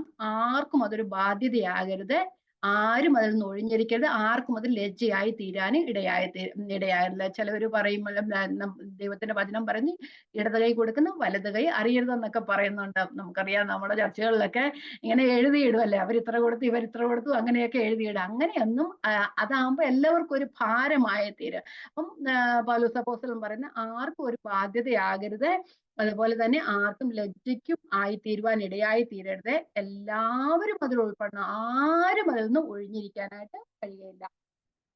അടുത്തതായിട്ട് കരുതുന്നവനായ ദൈവത്തിൽ ആശ്രയിച്ചു കൊണ്ടായിരിക്കണം എല്ലാം ചെയ്യുന്നത്. നമുക്കറിയാം ദാനം ചെയ്യുന്നത് തന്നെ ഒരു ദൈവകൃപയാണ്. ദൈവകൃപ ഉണ്ടായാലാണ് മനസ്സോടുകൂടെ ദാനം ചെയ്യുന്നത്, അത് സ്വീകരിക്കുന്നത് ഒരു ദൈവകൃപ തന്നെയാണ്. മക്കതോന്യ സഭകൾക്ക് അവസരമുണ്ടായിരുന്നു, ആ അവസരം അവര് വിനിയോഗിച്ചതും അവര് പ്രവർത്തിച്ചതും തന്നെ ദൈവകൃപയാണ്. അതുകൊണ്ട് എന്തുകൊണ്ടാണ് കരുതുന്നവനായ ദൈവത്തെ ആശ്രയിക്കാനായിട്ട് കഴിയണം. അപ്പം ദൈവത്തിൽ മാത്രം ആശ്രയം വെച്ച് മുമ്പോട്ട് പോവുക. ഇനി ഓരോ കാര്യങ്ങളും ചെയ്യുമ്പോൾ, ഓരോ സാമ്പത്തികമായ പിരിവ് അല്ലെങ്കിൽ ഫണ്ട് റൈസിങ്ങും ചെയ്യുമ്പോൾ അതിന്റെ എന്താ പറയുന്നത്, അത് എന്തിനു വേണ്ടിയുള്ളതാണെന്നും അതുപോലെ തന്നെ അതിന്റെ കാരണവും അതിന്റെ ലക്ഷ്യം, അതിന്റെ പർപ്പസും അതിന്റെ ഗോളും മുൻകൂട്ടി പറഞ്ഞിരിക്കണം. അല്ലാതെ ഒരു ദിവസം ചെന്നിട്ട് അങ്ങനെ പോയി എടുക്കുക എന്നല്ല അവിടെ പറയുന്നത്. നേരത്തെ തന്നെ അതിന്റെ പർപ്പസ് എന്താണെന്നും അതിന്റെ ഗോൾ എന്താണെന്നും പറഞ്ഞിരിക്കണം എന്നാണ് നമ്മളവിടെ കാണുവാനായിട്ട് കഴിയുന്നത്. അപ്പൊ ഒരാണ്ട് മുതൽ എന്നൊക്കെ നമ്മളവിടെ കാണുന്നുണ്ടല്ലേ, കുറച്ച് നാളുകൾക്ക് മുമ്പേ ഇത് പറഞ്ഞിരുന്നതായിരുന്നു എന്ന് പറയുന്നത്. അപ്പം പിന്നെ അതുപോലെ മക്കതോന്യ സഭകളെ പോലെ തന്നെ അവരെന്തോ ചെയ്ത്, അവരാദ്യം തങ്ങളെ തന്നെ ദൈവത്തിന്, പിന്നെ അവർക്കും ഏൽപ്പിച്ചു കൊടുത്തു എന്നാ പറയുന്നത്. അപ്പൊ നമ്മളെ തന്നെ ദൈവത്തിന് സമർപ്പിക്കുക, അത് കഴിഞ്ഞ് നമ്മൾക്കുള്ളതും ദൈവത്തിന് സമർപ്പിക്കുക. അപ്പൊ ആർക്കെങ്കിലും ഒരു സഹോദരന് വിഷമം തോന്നിയാൽ മറ്റു സഹോദരൻ ചെയ്യുക എന്നുള്ളത് ഓരോരുത്തരുടെയും കടമയാണ്, കർത്തവ്യമാണ് എന്നാണ് ഇവിടെ പറഞ്ഞിരിക്കുന്നത്. അപ്പം നമ്മൾ പറഞ്ഞു, പിന്നെ അടുത്തത് കണ്ട ഉത്സാഹികളായി എല്ലാവരും ചെയ്യണം. തീത്തോസിനെ പോലെയും മറ്റു സഹോദരനെ പോലെയും അത്യുത്സാഹത്തോടു കൂടെ കാര്യങ്ങൾ ചെയ്യണം. ഒരു എന്താ പറയുക, നമ്മള് സ്വീകരിക്കുന്ന കാര്യത്തിലാണെങ്കിലും കൊടുക്കുന്ന കാര്യത്തിലാണെങ്കിലും അത്യുത്സാഹികൾ ആയിരിക്കണം എന്ന്. പിന്നെ അത് കഴിഞ്ഞിട്ട് ബി ജനറസ്, ഔദാര്യ മനസ്കത ഉണ്ടായിരിക്കണം. പിടിച്ചു വെച്ചിട്ട് കൊടുക്കുകയല്ല ചെയ്യുന്ന, മനസ്സോടുകൂടെ കൊടുക്കണം എന്നാണ് പറഞ്ഞിരിക്കുന്നത്. പിന്നെ എല്ലാത്തിനും ഒരു ലീഡർ ഉണ്ടായിരിക്കണം. എല്ലാവരാലും വിശ്വസ്തരായ സഭയാൽ തിരഞ്ഞെടുക്കപ്പെട്ട ഒരാളോ ഒന്നിലധികം പേരോ ആയിരിക്കണം ഇങ്ങനെയുള്ള കാര്യങ്ങളിൽ ഇടപെടേണ്ടത്. ഇനി അടുത്തത് ഇപ്പോൾ നമ്മൾ പഠിച്ചതാണ്. നമ്മൾ പറഞ്ഞു തീത്തോസും അതുപോലെ തന്നെ മറ്റു സഹോദരന്മാരും സഭകളാൽ തിരഞ്ഞെടുക്കപ്പെട്ടവരും വിശ്വസ്തരും നല്ല ഇന്റഗ്രിറ്റി ഉള്ളവരും ആയിരുന്നു എന്ന് നമ്മൾ കാണുവാനായിട്ട് കഴിയും. ഇവിടെ അടുത്തത് മനുഷ്യരോടും ദൈവത്തോടും സത്യസന്ധതയും അതുപോലെ തന്നെ സുതാര്യതയും ഉള്ളവരായിരിക്കണം. ട്രൂത്ത്ഫുൾ ആൻഡ് അവർക്ക് ഇന്റഗ്രിറ്റി ഉണ്ടായിരിക്കണം എന്ന് നമുക്ക് കാണുവാനായിട്ട് കഴിയും. പിന്നെ അക്കൗണ്ടബിൾ ആയിരിക്കണം. തങ്ങൾ ചെയ്യുന്നതിൽ ഉത്തരവാദിത്വം ഉണ്ടായിരിക്കണം. ഇനി കൊടുക്കുമ്പോൾ മനസ്സുപോലെയും മനസ്സോടെയും കൊടുക്കണം. തങ്ങളുടെ പ്രാപ്തി പോലെ കൊടുക്കണം. ഒരാൾക്ക് ഒന്നേ ഉള്ളെങ്കിൽ അതിൽ നിന്ന് കൊടുക്കുക, 10 ഉണ്ടെങ്കിൽ അതിനനുസരിച്ച് കൊടുക്കുക. നമ്മളുടെ റിസോഴ്സസ്, നമ്മളുടെ എന്താ പറയുന്നത്, നമ്മളുടെ സാമ്പത്തികം അനുസരിച്ചിട്ട് അവർക്ക് കൊടുക്കുക, നമ്മുടെ ആസ്തി അനുസരിച്ചിട്ട് കൊടുക്കുക. പിന്നെ കൊടുക്കുന്ന ഒരിക്കലും നിർബന്ധത്താലാകരുത്. മറ്റുള്ളവരുടെ മുമ്പിൽ പ്രശംസയ്ക്ക് വേണ്ടി ചെയ്യരുത്. സകലവും ദൈവനാമ മഹത്വത്തിന് വേണ്ടി ചെയ്യുക. മക്കതോന്യ സഭകളെ പോലെ, വിധവയെ പോലെ, വിധവയ്ക്ക് 2 കാശുണ്ടായിരുന്നു, രണ്ടും ദൈവസന്നിധിയിൽ അർപ്പിക്കാനായിട്ട് ഇടയായിരുന്നു. പ്രാപ്തി പോലെയും പ്രാപ്തിക്ക് മീതെയും കൊടുക്കുക. മാതൃക കർത്താവാണ്. കർത്താവ് സമ്പന്നനായിരുന്നവൻ നമ്മൾക്ക് വേണ്ടി ദരിദ്രനായി തീർന്ന ദൈവത്തിന്റെ കൃപ ഓർക്കുകയല്ല. അതാണ് നമ്മൾ ഈ 8ാമത്തെ ചാപ്റ്ററിൽ നമ്മൾ പഠിച്ചത്. അപ്പൊ മാതൃക ഒരു സഭ മക്കതോന്യ സഭകളായിരുന്നു. ആ മാതൃക തന്നെ കൊരിന്ത്യരും പാലിക്കണം എന്ന് അവരോട് പറയുന്നു. അതുപോലെ തന്നെ നമ്മളോടും പറയുന്നത് ആ മാതൃക തന്നെ നമ്മൾ പാലിക്കണം എന്നുള്ളതാണ്. ഇത് നമുക്ക് 9ാം അധ്യായത്തിലേക്ക് പോകാം. 9ാം അധ്യായം. ഓക്കെ.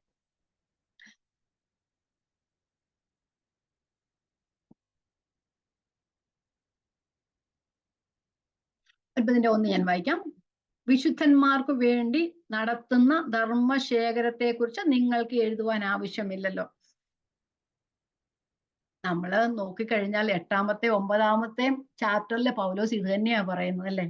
എന്നിട്ട് പൗലോസ് ഇങ്ങനെ പറയുക, വിശുദ്ധന്മാർക്ക് വേണ്ടി, ശ്രദ്ധിച്ചു വായിക്കുന്നുണ്ടോ, വിശുദ്ധന്മാർക്ക് വേണ്ടി നടത്തുന്ന ദ്രവ്യ ശേഖരത്തെ കുറിച്ച് നിങ്ങൾക്ക് എഴുതുവാൻ ആവശ്യമില്ല.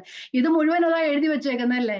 1 കൊരിന്ത്യർ 15ാം അധ്യായത്തിലും എഴുതി, 8ാം അധ്യായത്തിലും എഴുതി, 9ാം അധ്യായത്തിലും എഴുതി. പൗലോസ് പറയും ഇനി എഴുതേണ്ട ആവശ്യമില്ലല്ലോ എന്ന്. അപ്പൊ എന്താ അങ്ങനെ പറയുന്നതെന്ന് ചോദിച്ചു കഴിഞ്ഞാൽ അതൊരു വിരോധാഭാസോ ഒരു സർക്കാസോ ഒന്നുമല്ല. എന്ന് പറഞ്ഞാൽ നിങ്ങൾക്ക് അതിനു വേണ്ടി നേരത്തെ തന്നെ മനസ്സൊരുക്കം ഉണ്ടായിരുന്നു. നിങ്ങൾക്ക് പുതുതായി ഞാൻ നിങ്ങളോട് പറയുന്ന കാര്യമല്ല, നിങ്ങൾക്ക് ഓൾറെഡി ഇത് അറിയാവുന്ന കാര്യമായിരുന്നു. നിങ്ങൾക്ക് മനസ്സൊരുക്കവും ഉണ്ടായിരുന്നു, അല്ലെ നിങ്ങൾ വില്ലിങ്ങുമായിരുന്നു കൊടുക്കാനായിട്ട്. നിങ്ങൾ താഴെ പറയുന്നുണ്ട് നിങ്ങളുടെ ആ മനസ്സൊരുക്കം മറ്റുള്ള സഹോദർക്കും ഒരു ഉത്സാഹത്തിന് കാരണമായി തീർന്നു എന്നൊക്കെ പറയുന്നുണ്ട്. പക്ഷെ ഇവർ ഉത്സാഹം കാണിച്ചെങ്കിലും കൊടുക്കാനായിട്ട് തയ്യാറായിക്കൊണ്ടിരുന്നു. പക്ഷെ അവർ ആ മക്കതോന്യ സഭകളെ കുറിച്ചുള്ള പോലുള്ള ആ ഒരു താല്പര്യം ഒന്നും കാണിച്ചില്ല, ഇടയ്ക്കൊന്ന് തണുത്തു. അതുകൊണ്ടാണ് പൗലോസ് ഇങ്ങനെ പറയുന്നത്, വിശുദ്ധന്മാർക്ക് വേണ്ടി നടത്തുന്ന ദ്രവ്യശേഖരത്തെ കുറിച്ച് നിങ്ങൾക്ക് എഴുതുവാൻ ആവശ്യമല്ലല്ലോ. എന്ന് പറഞ്ഞാൽ ഓൾറെഡി നിങ്ങൾക്ക് അറിയാം, പക്ഷെ ഞാൻ നിങ്ങളെ ഒന്ന് ഓർമ്മിപ്പിക്കുകയാണ് ചെയ്യുന്നത്. അപ്പൊ നേരത്തെ തന്നെ നിങ്ങൾ മനസ്സൊരുക്കം അല്ലെ വില്ലിങ്നെസ് കാണിച്ചിരുന്നു, പക്ഷെ അത് വെച്ചിരുന്ന് തണുത്തു പോയി. അതുകൊണ്ട് എന്നാണ് പറയുന്നത്. നമുക്ക് രണ്ടാമത്തെ വാക്യത്തിലേക്ക് വായിക്കാം പോകാം. ആഖായ കീഴാണ്ട് മുതൽ ഒരുങ്ങിയിരിക്കുന്നു എന്ന് ഞാൻ നിങ്ങളെ കുറിച്ച് മക്കതോന്യരോട് പ്രശംസിച്ചു വരുന്ന നിങ്ങളുടെ മനസ്സൊരുക്കം ഞാൻ അറിയുന്നു. നിങ്ങളുടെ എരിവ് മിക്ക പേർക്കും ഉത്സാഹകരണമായി തീർന്നിരിക്കുന്നു. ഞാൻ POC ബൈബിൾ ഒന്ന് വായിക്കാം. അതായിരിക്കും ഇച്ചിരി കൂടെ ഒന്ന് എളുപ്പമെന്ന് ഞാൻ വായിച്ചിടാം. നിങ്ങളുടെ സന്നദ്ധത എനിക്ക് ബോധ്യമുള്ളതാണ്. കഴിഞ്ഞ വർഷം മുതൽ അഖായയിലുള്ളവർ തയ്യാറായിരിക്കുകയാണെന്ന് മക്കതോന്യക്കാരോട് ഞാൻ പ്രശംസിച്ചു പറയുകയുണ്ടായി. നിങ്ങളുടെ തീഷ്ണത നിരവധി ആളുകൾക്ക് ഉത്തേജനം നൽകിയിട്ടുണ്ട്. അഖായ എന്ന് പറയുന്നത് ഗ്രീസിന്റെ ഒരു ഭാഗമാണ്. ഗ്രീസിന്റെ നോർത്ത് സൈഡാണ്, സൗത്ത് സൈഡാണ് അഖായ എന്ന് പറയുന്നത്. അതുപോലെ തന്നെ മക്കതോനിയ എന്ന് പറയുന്നത് നോർത്ത് സൈഡാണ്. ഗ്രീസിലാണ് രണ്ട് സ്ഥലങ്ങളും. അപ്പം അഖായയിലെ കൊരിന്ത് അഖായയുടെ അഖായയിലുള്ള ഒരു സ്ഥലമാണ്. മക്കതോന്യ സഭകൾ ഞാൻ പറഞ്ഞു, ബരോവ, തെസലോനിക്ക, ഫിലിപ്പിയ. അപ്പം ഒരറ്റത്ത് ഒരറ്റത്ത് മക്കലോനിയും ഒരു സ്ഥലത്ത് അഖായയുമാണ്. കൊരിന്ത് ഈ സ്ഥലത്തും മറ്റേത് അങ്ങേയറ്റത്തും. അപ്പം ഒരേ ഗ്രീസിൽ ഉൾപ്പെട്ടതാണ് ഇതെല്ലാം, പക്ഷെ ഒരറ്റത്തും അങ്ങേയറ്റത്തും കിടക്കുന്നെന്ന് മാത്രമേ ഉള്ളൂ. അപ്പൊ അവർക്ക് അവരെ കുറിച്ച് അറിയാനായിട്ട് അവർക്കറിയാം, അല്ലെ? കൊരിന്ത്യർക്ക് മക്കതോന്യ സഭകളെ കുറിച്ച് നല്ലോണം അറിയാം. അപ്പൊ ഇവിടെ പറയുന്ന അഖായ കീഴാണ്ട് മുതൽ എന്നാ പറയുന്നത്. അവിടെ ഇംഗ്ലീഷിൽ പറയുന്നത് സിൻസ് ലാസ്റ്റ് ഇയർ എന്നാ പറയുന്നത്. മലയാളത്തിൽ നമ്മൾ കീഴാണ്ട് മുതൽ എന്ന് പറയുമ്പോൾ ഇച്ചിരി ഒരു ബുദ്ധിമുട്ടാണ്, എന്താണെന്ന് മനസ്സിലാക്കാൻ ഒരു പാട്.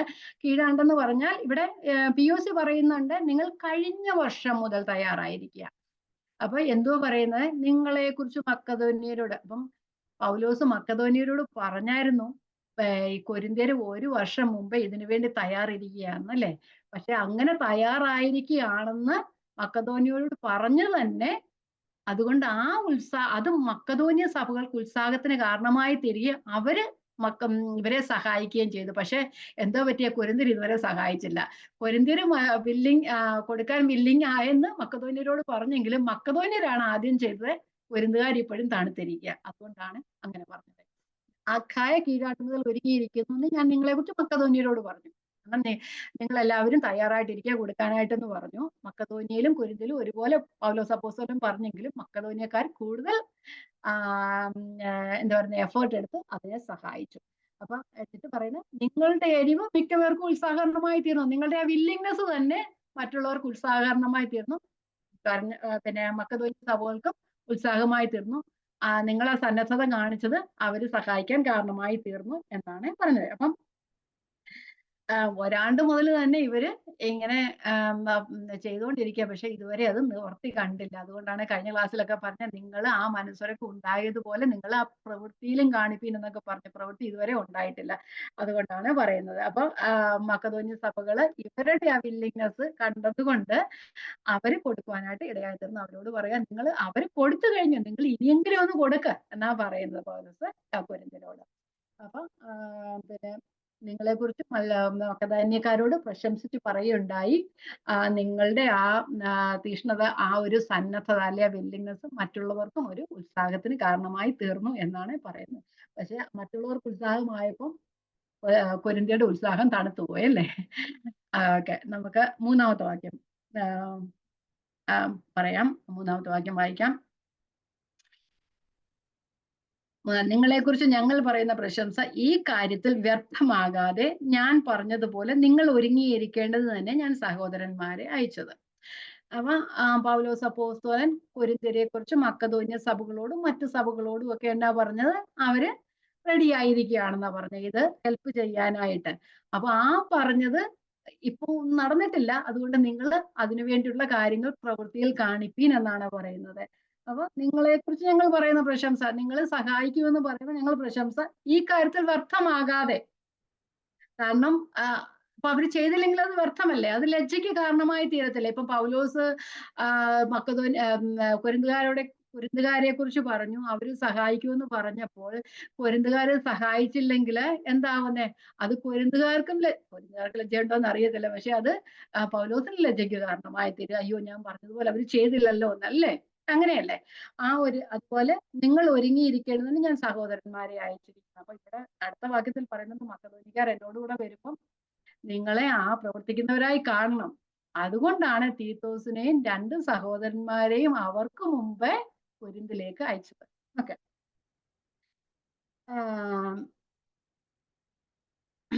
ഒന്നുകൂടെ വായിക്കാം. നിങ്ങളെ കുറിച്ച് ഞങ്ങൾ പറയുന്ന പ്രശംസ ഈ കാര്യത്തിൽ വ്യർത്ഥമാകാതെ ഞാൻ പറഞ്ഞതുപോലെ നിങ്ങൾ ഒരുങ്ങിയിരിക്കേണ്ടതിന് തന്നെ ഞാൻ സഹോദരന്മാരെ അയച്ചു. എങ്ങനെയാ പറഞ്ഞത് ഒരുങ്ങിയിരിക്കേണ്ടെന്ന്? 1 കൊരിന്ത്യർ 16-ാം അധ്യായത്തിൽ പറഞ്ഞു, ഓരോ ആഴ്ചവട്ടത്തിന്റെ 1-ാം നാൾ തങ്ങൾക്ക് പ്രാപ്തിയുള്ളത് ഓരോ ദിവസവും കൊണ്ടുവന്ന് ചരതിച്ചു വെക്കണമെന്നല്ലേ പറഞ്ഞ്. അങ്ങനെയൊക്കെ ഒരുങ്ങിയിരിക്കാൻ അവരോട് പറഞ്ഞെങ്കിൽ അതുപോലെ ചെയ്യണം എന്ന് അവരോട് പറഞ്ഞു. ഞാൻ POCയും കൂടെ ഒന്ന് വായിച്ച് വിടാം. ഇക്കാര്യത്തിൽ നിങ്ങളെ കുറിച്ചുള്ള ഞങ്ങളുടെ പ്രശംസ നിരർത്ഥകമായി തീരാതിരിക്കാനാണ് സഹോദരന്മാരെ ഞാൻ അയച്ചിരിക്കുന്നത്. ഞാൻ പറഞ്ഞിരിക്കുന്ന പോലെ നിങ്ങൾ തയ്യാറായിരിക്കണം. നേരത്തെ അവരോട് പറഞ്ഞിരുന്നു, നിങ്ങൾ തയ്യാറായിരിക്കണം. ഒരാണ്ട് മുതൽ തന്നെ അവർക്ക് ഒരു മനസ്സുണ്ടായിരുന്നു, പക്ഷെ അവരത് ചെയ്യുന്നില്ല. ഇപ്പോൾ പ്രവൃത്തിയിലും കാണിപ്പീൻ എന്നാണ് അവരോട് പറയുന്നത്. ഇനി നമുക്ക് അതുപോലെ നമ്മൾ 24-ാമത്തെ വാക്യത്തിലും വായിച്ചില്ലായിരുന്നോ? 8-ന്റെ 24 വായിച്ച എങ്ങനെയാ? ആകയാൽ നിങ്ങളുടെ സ്നേഹത്തിനും നിങ്ങളെ ചൊല്ലി ഞങ്ങൾ പറയുന്ന പ്രശംസയ്ക്ക് ഒത്തവണ്ണം ദൃഷ്ടാന്തം സഭകൾ കാണിക്കുക അവർക്ക് കാണിച്ചു കൊടുപ്പീന്. ആ സഹോദരന്മാര് ചെല്ലുമ്പോഴും ഞങ്ങൾ ഈ പറയുന്ന കാര്യങ്ങൾ നിങ്ങൾക്ക് അവർക്ക് ദൃഷ്ടാന്തമായിരിക്കും, അവർക്ക് മാതൃകയായിരിക്കണം. ഞങ്ങൾ പറഞ്ഞതുപോലെ നിങ്ങൾ പ്രവർത്തിക്കണം, അല്ലെ? അത് തന്നെയാണ് ഇവരോടും പറയുന്നത്. ഇനി മക്കെദോന്യക്കാർ വരുമ്പോഴും മക്കെദോന്യക്കാരോട് ഞങ്ങൾ നിങ്ങളെ കുറിച്ച് പറഞ്ഞത് അതുപോലെ ആയിത്തീരണം എന്നാണ് പറയുന്നത്. ഓക്കെ. 4-ാമത്തെ വാക്യം അവരോടിപ്പം തയ്യാറായിരിക്കാൻ പറഞ്ഞതിന് കാരണം എന്താ? 4-ാമത്തെ വാക്യം വായിച്ചേ. അല്ലെങ്കിൽ പക്ഷേ മക്കെദോന്യർ എന്നോടുകൂടെ വരികയും നിങ്ങളെ ഒരുങ്ങാത്തവരെ കാണുകയും ചെയ്താൽ നിങ്ങൾ എന്നല്ല ഞങ്ങൾ തന്നെ ഈ അതിധൈര്യം നിമിത്തം ലജ്ജിച്ചു പോകുക, അല്ലെ? അപ്പം മക്കെദോന്യര് പൗലോസിനോട് ചെല്ലുമ്പോൾ ഓൾറെഡി കൊരിന്ത്യരെ കുറിച്ച് മക്കെദോന്യര് പറഞ്ഞിട്ടുണ്ട്. കൊരിന്ത്യര് സഹായിക്കും, അവര് നല്ലവരാണ്, സ്നേഹമുള്ളവരാണ്, ഉദാരമനസ്കരാണെന്നൊക്കെ പറഞ്ഞിട്ടുണ്ട്. പക്ഷെ അവിടെ ചെന്നിട്ട് അവരത് കാണിച്ചില്ലെങ്കിൽ പൗലോസിനും ലജ്ജയായി തീരും, പോയവർക്ക് ലജ്ജയായി തീരും എന്നുള്ള കാര്യമാണ് ഇവിടെ പറയുന്നത്. അപ്പൊ ഈ POC ഒന്ന് വായിച്ചിട്ട് ഞാൻ അവിടെ നിർത്താം. അല്ലെങ്കിൽ മക്കെദോന്യക്കാർ ആരെങ്കിലും എൻ്റെ കൂടെ വരികയും നിങ്ങളെ ഒരുക്കമില്ലാത്തവരെ കാണുകയും ചെയ്താൽ നിങ്ങളുടെ കാര്യം പോകട്ടെ, ഇത്ര മാത്രം. വിശ്വാസം നിങ്ങളിൽ അർപ്പിച്ച ഞങ്ങൾ തന്നെ അപമാനം. അപ്പം നിങ്ങളുടെ കാര്യമല്ല, നിങ്ങളിൽ വിശ്വാസം അർപ്പിച്ച് ഞങ്ങൾ തന്നെ അപമാനിതരായി തീരുമെന്നാണ് POC ബൈബിൾ പറയുന്നത്. അപ്പം ലജ്ജയ്ക്ക് കാരണമായി തീരും. അതുകൊണ്ട് നിങ്ങൾ പറഞ്ഞതുപോലെ ചെയ്യും. ചില കൊച്ചു കുഞ്ഞുങ്ങളെയൊക്കെ നമ്മൾ അയൽ വീട്ടിലോ അല്ലെങ്കിൽ വേറെ ബന്ധു വീട്ടുകളിലൊക്കെ കൊണ്ടുപോകുമ്പോൾ അവരോട് പറയണം, നിങ്ങളും വീട്ടിൽ കാണിക്കുന്ന പോലെ മറ്റിടത്ത് ചെല്ലുമ്പോൾ കാണിക്കരുതെന്നൊക്കെ പറയല്ലേ. അവിടെ ചെന്നിട്ട് നല്ലോണം കാണിച്ചില്ലെങ്കിൽ വീട്ടിൽ വരുമ്പോൾ അടി തരും. ഞാൻ പറഞ്ഞ പോലെ എന്താ നിങ്ങൾ ചെയ്യാത്തതെന്ന് ചോദിക്കല്ലേ. അതെന്താ കാരണം? നമുക്ക് നാണക്കേടായതുകൊണ്ടല്ലേ. അവരുടെ മുമ്പ് അവിടെ ചെല്ലുമ്പോൾ നമുക്ക് നാണക്കേടുണ്ടാകുന്ന രീതിയിൽ കാണിക്കരുത്. ആ ഒരു ഉദാഹരണം ഓർത്താൽ മതി. മക്കെദോന്യക്കാരോട് കൊരിന്ത്യരെ കുറിച്ച് നല്ല വർത്തമാനം പറഞ്ഞിട്ട് അതിന്റെ മാതൃക നിങ്ങളും കാണിക്കുക. നമ്മുടെ കുഞ്ഞുങ്ങളെ കുറിച്ച് പറയുന്ന പോലെ മറ്റിടത്ത് ചെല്ലുമ്പോൾ നിങ്ങളുടെ തനി സ്വഭാവം കാണിക്കരുത്. ഓക്കെ, നമുക്ക് മുമ്പോട്ട് പോകാം. 5-ാമത്തെ വാക്യം. ആകയാൽ സഹോദരന്മാർ ഞങ്ങൾക്ക് മുമ്പായി അങ്ങോട്ട് വരികയും നിങ്ങൾ മുമ്പേ വാഗ്ദത്തം ചെയ്ത അനുഗ്രഹം പിശുക്കായിട്ടല്ല അനുഗ്രഹമായിട്ട് ഒരുങ്ങിയിരിക്കാൻ തക്കവണ്ണം മുമ്പ് കൂട്ടി ഒരുക്കി വയ്ക്കുകയും ചെയ്യേണ്ടതിന് അവരോട് അപേക്ഷിപ്പാൻ ആവശ്യമെന്ന് ഞങ്ങൾക്ക് തോന്നി. എന്താ? അവരെ 3 പേരെ അങ്ങോട്ട് അയച്ചു. നിങ്ങളെ സന്നദ്ധത കാണിച്ചത്, അല്ലെങ്കിൽ നിങ്ങളെ സഹായിക്കാനായിട്ട് നിങ്ങൾ പറഞ്ഞതല്ലേ, വാഗ്ദാനം ചെയ്തത്, അത് മുൻകൂട്ടി ഒരുക്കി വെക്കണം. പൗലോസ് നമുക്കറിയാം 1 കൊരിന്ത്യർ 16-ാം അധ്യായത്തിൽ പറയുന്നുണ്ട്, ഞാൻ വന്നതിന് ശേഷം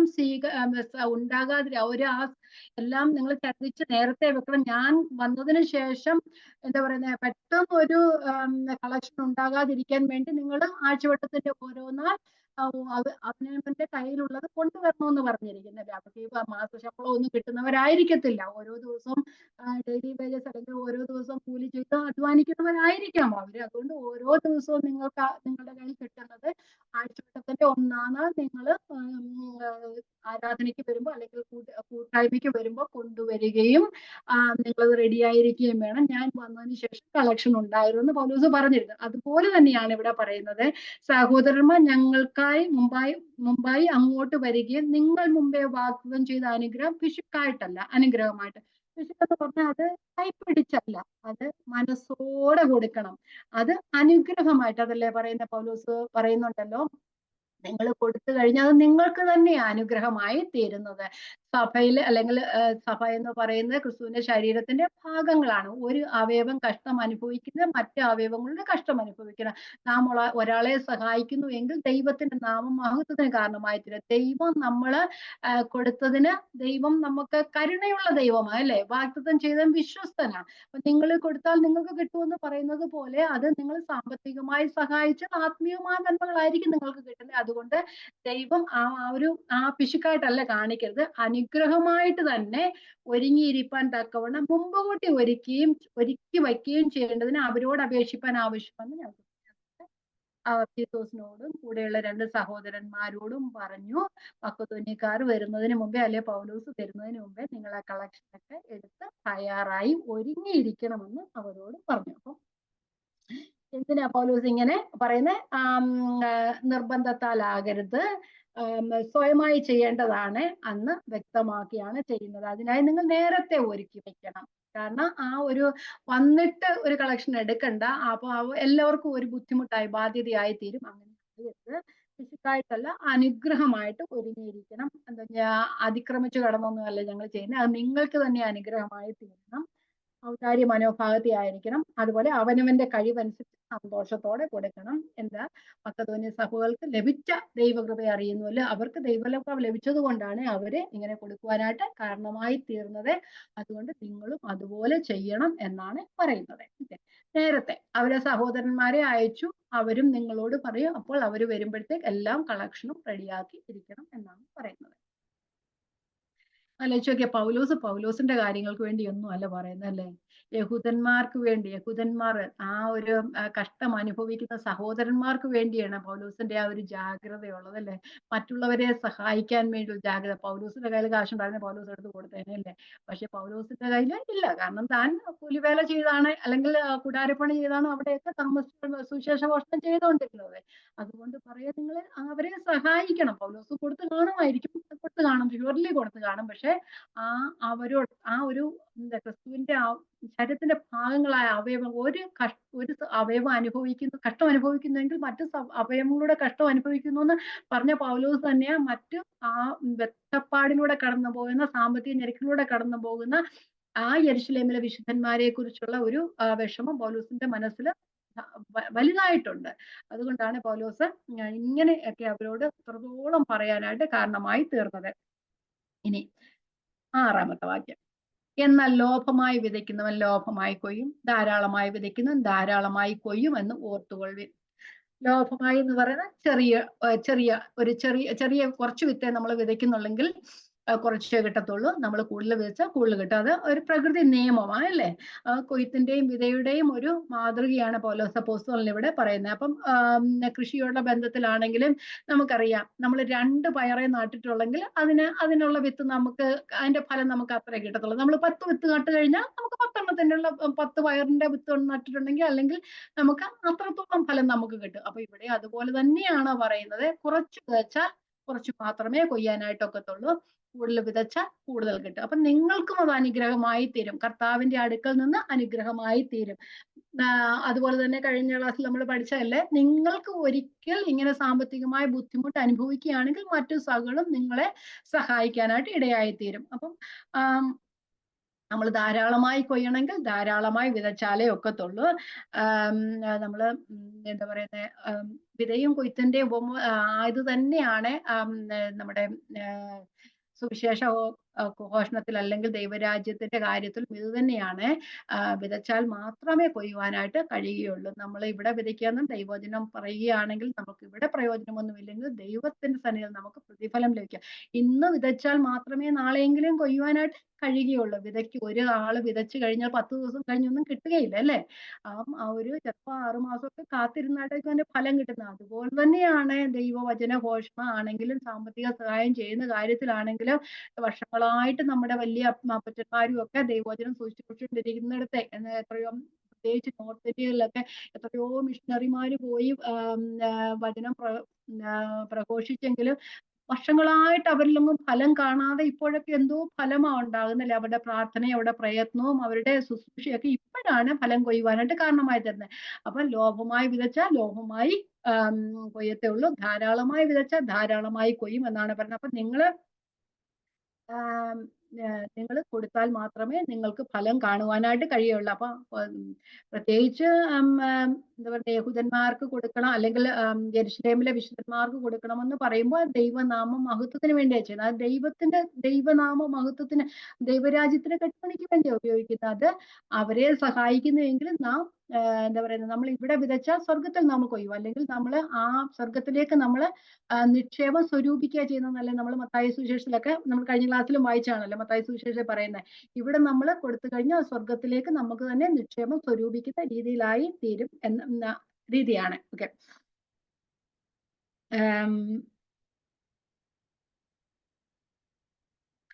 മത്തായി 7-ാം അധ്യായം 2-ാം വാക്യത്തിൽ പറയുന്നു, നിങ്ങൾ വിധിക്കുന്ന വിധിയാൽ നിങ്ങളെയും വിധിക്കും, നിങ്ങൾ അളക്കുന്ന അളവിനാൽ നിങ്ങൾക്കും അളന്നു കിട്ടും.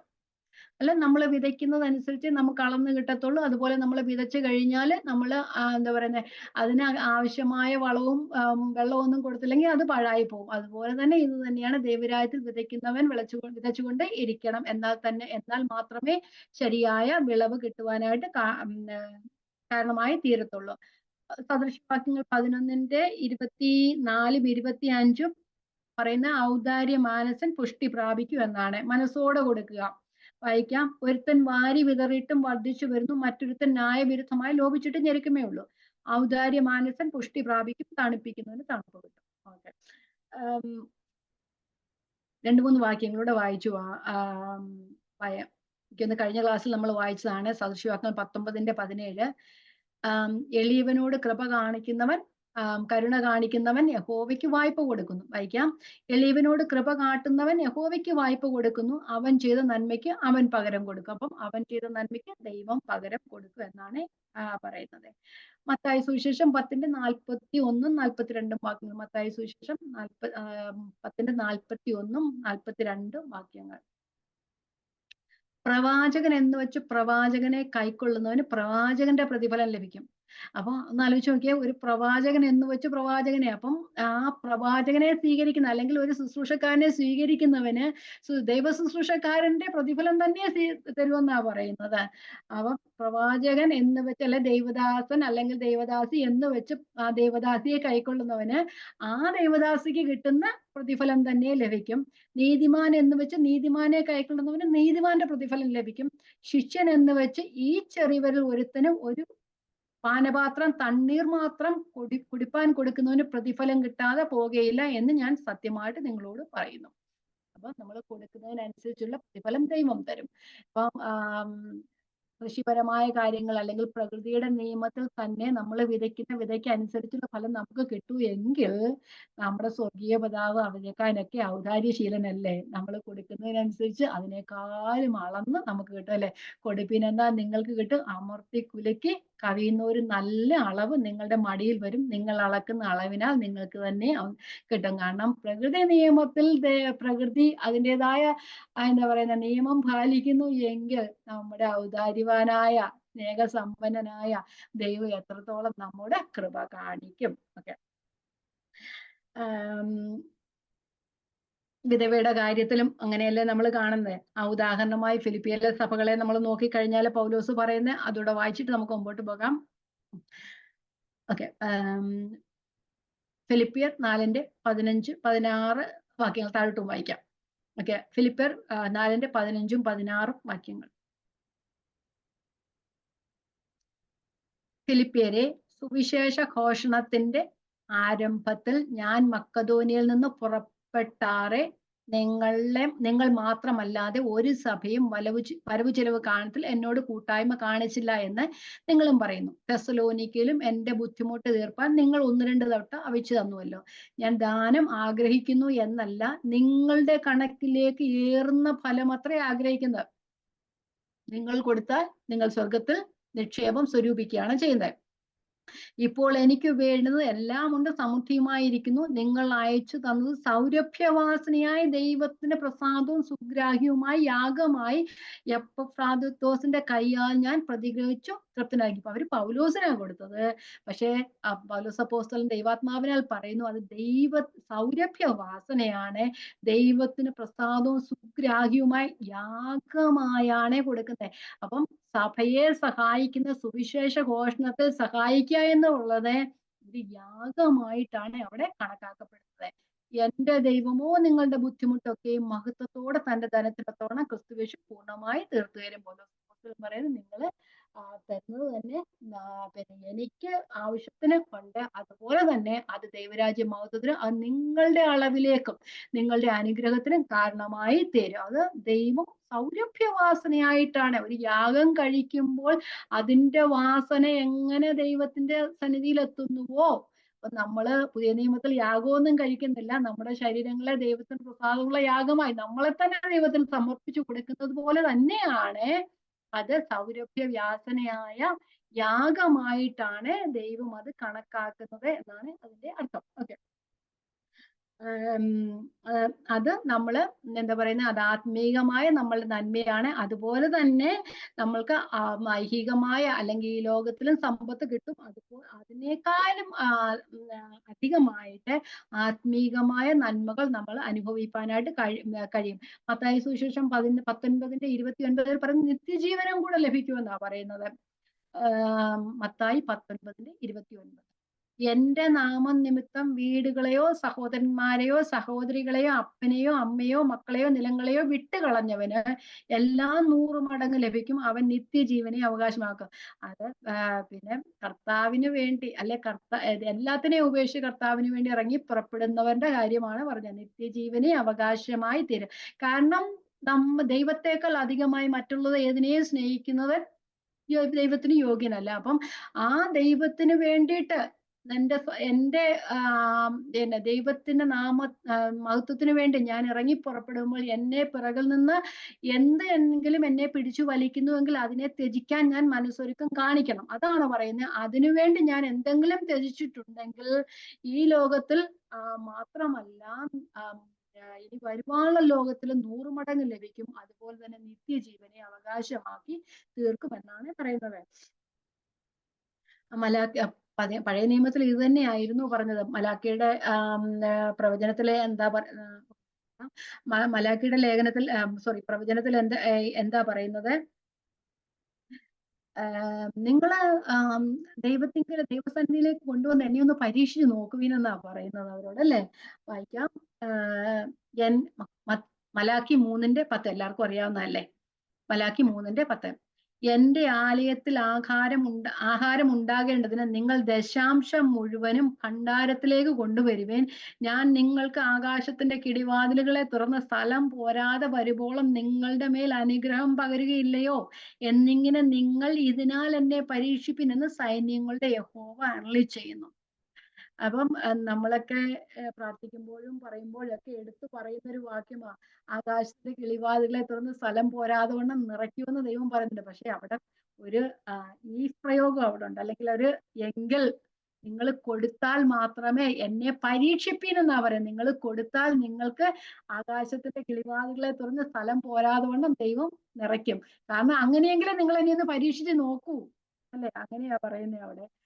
അപ്പം അതുപോലെ തന്നെ ദൈവം ഇവിടെയും പറയുന്നത്, പഴയ നിയമത്തിൽ ദശാംശമായിരുന്നെങ്കിൽ പുതിയ നിയമത്തിൽ നമ്മയും നമുക്കുള്ളതിനെയും ദൈവത്തിന് സമർപ്പിക്കുകയാണ് ചെയ്യേണ്ടത്.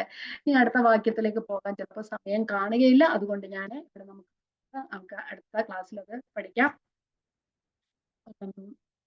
അപ്പം ഇതെല്ലാം നമ്മൾ മനസ്സിലാക്കിയത് കൊരിന്ത്യര് കൊരിന്ത്യരോട് പൗലോസ് അപ്പോസ്തലൻ വിശുദ്ധന്മാരെ സഹായിക്കുന്നതിന് വേണ്ടി പറയുകയാണ്.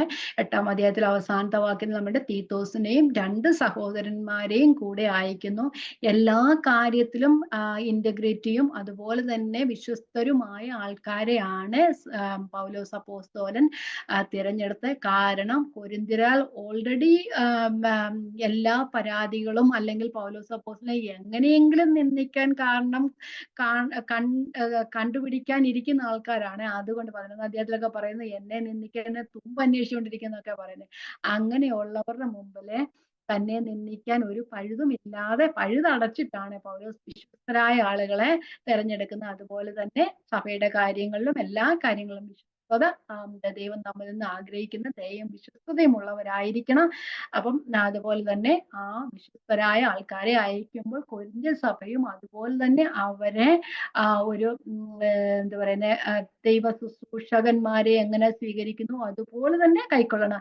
നമുക്ക് റോമാലേഖനം പഠിക്കുമ്പോൾ നമ്മൾ റോമാലേഖനത്തിന്റെ 16-ാം അധ്യായത്തിൽ പറയുന്നുണ്ട്, പൗലോസ് അപ്പോസ്തലൻ റോമാലേഖനം കൊടുത്തയക്കുന്നത് ഫേബ എന്ന സഹോദരിയുടെ കയ്യിലാ. അവിടെ പറയുന്നുണ്ട് നമ്മുടെ 16-ന്റെ 1-2 നമ്മുടെ സഹോദരിയും കെങ്ക്രയ സഭയിലെ ശുശ്രൂഷക്കാരിയുമായ ഫേബയെ നിങ്ങൾ വിശുദ്ധന്മാർക്ക് യോഗ്യമാവണ്ണം കർത്താവിന്റെ നാമത്തിൽ കൈക്കൊണ്ട് അവൾക്ക് നിങ്ങളാൽ വേണ്ടുന്ന ഏത് സഹായത്തിലും അവളെ സഹായിക്കണമെന്ന് ഞാൻ നിങ്ങളെ പരമേൽപ്പിക്കുന്നു എന്നാ പറയുന്നത്. അപ്പൊ ആ ഒരു ലെറ്റർ കൊടുത്തു വിടുക അവളോട് ചെയ്യുന്നത്, വേറെ ഒന്നും ചെയ്യുന്നില്ല. അവൾ യാത്ര ചെയ്യുമ്പോൾ ആ വഴിക്ക് പോകുന്ന അവള് ലെറ്റർ അവിടെ കൊടുത്തു വിടുക മാത്രമേ ചെയ്യുന്നുള്ളൂ. പക്ഷെ അങ്ങനെ ഒരു ലെറ്റർ കൊടുത്തു വിടുന്ന ആ ഒരു മെസഞ്ചർ എന്ന് പറയാം നമുക്കല്ലേ, അങ്ങനെ ആ ഒരു സഹോദരിയോടും പറയുന്ന നമ്മുടെ സഹോദരിയും കെങ്ക്രയ സഭയിലെ വേലക്കാരത്തിയും ശുശ്രൂഷക്കാരത്തിയുമായ ഫേബയെ നിങ്ങൾ വിശുദ്ധന്മാർക്ക് യോഗ്യമാവണ്ണം കർത്താവിന്റെ നാമത്തിൽ കൈക്കൊള്ളണം എന്നാ പറയുന്നത്. അപ്പം ദൈവത്തിന്റെ വേല ചെറുതാണെങ്കിലും വലുതാണെങ്കിലും ആ വേല ചെയ്യുന്നവരെ ഇവൻ അപ്പോസ്തലന്മാരെ കൈക്കൊള്ളുന്നത് പോലെ മറ്റു ദേവദാസന്മാരെ ദേവദാസികളെ കൈക്കൊള്ളുന്ന പോലെ ചെറിയ വേലയായാലും വലിയ വേലയാണ് അവരെ അതുപോലെ തന്നെ കൈക്കൊള്ളണമാണ് ദൈവവചനം നമ്മളോട് പറയുന്നത്. നമ്മൾ ഈ വചനങ്ങളൊക്കെ പഠിക്കുമ്പോൾ നമുക്ക് മനസ്സിലാകുന്ന കാര്യം ഇതാണ്. അപ്പം പൗലോസ് അപ്പോസ്തലൻ കൊരിന്ത്യരോട് പറയുകയാണ്, തീത്തോസ് സഹോദരന്മാരും അവിടെ ചെല്ലുമ്പോൾ അവരെ കൈക്കൊള്ളണം. അതുപോലെ തന്നെ നിങ്ങൾ ആ ഒരു വിശ്വസ്തതയുള്ളവരായിരിക്കണം. കാരണം നിങ്ങൾ ഓൾറെഡി നിങ്ങൾ അതിനൊരു മനസ്സൊരുക്കം കാണിച്ചെങ്കിലും നിങ്ങളത് ചെയ്യുന്നില്ല. നമ്മളും ചെയ്ത കാര്യങ്ങൾ എല്ലാ കാര്യങ്ങളിലും നമ്മളും വിശ്വസ്തതയുള്ളവരായിരിക്കണം എന്നാണ് നമ്മളെയും ഇത് ഓർപ്പിക്കുന്നത്. നമ്മൾ സത്യസന്ധരും വിശ്വസ്തരും അതുപോലെ തന്നെ ദൈവത്തിന്റെ മുമ്പാകെ മനുഷ്യർക്ക് മുമ്പാകെയും നമ്മൾ വിശ്വസ്തരായിരിക്കണം എന്നാണ് ദൈവവചനം നമ്മെ ഓർമ്മിക്കുന്നത്. ഈ വചനങ്ങളെ ദൈവം നമ്മെ ഓരോരുത്തരെയും അനുഗ്രഹിക്കട്ടെ. ദൈവനാമം വാഴ്ത്തപ്പെടുമാറാകട്ടെ.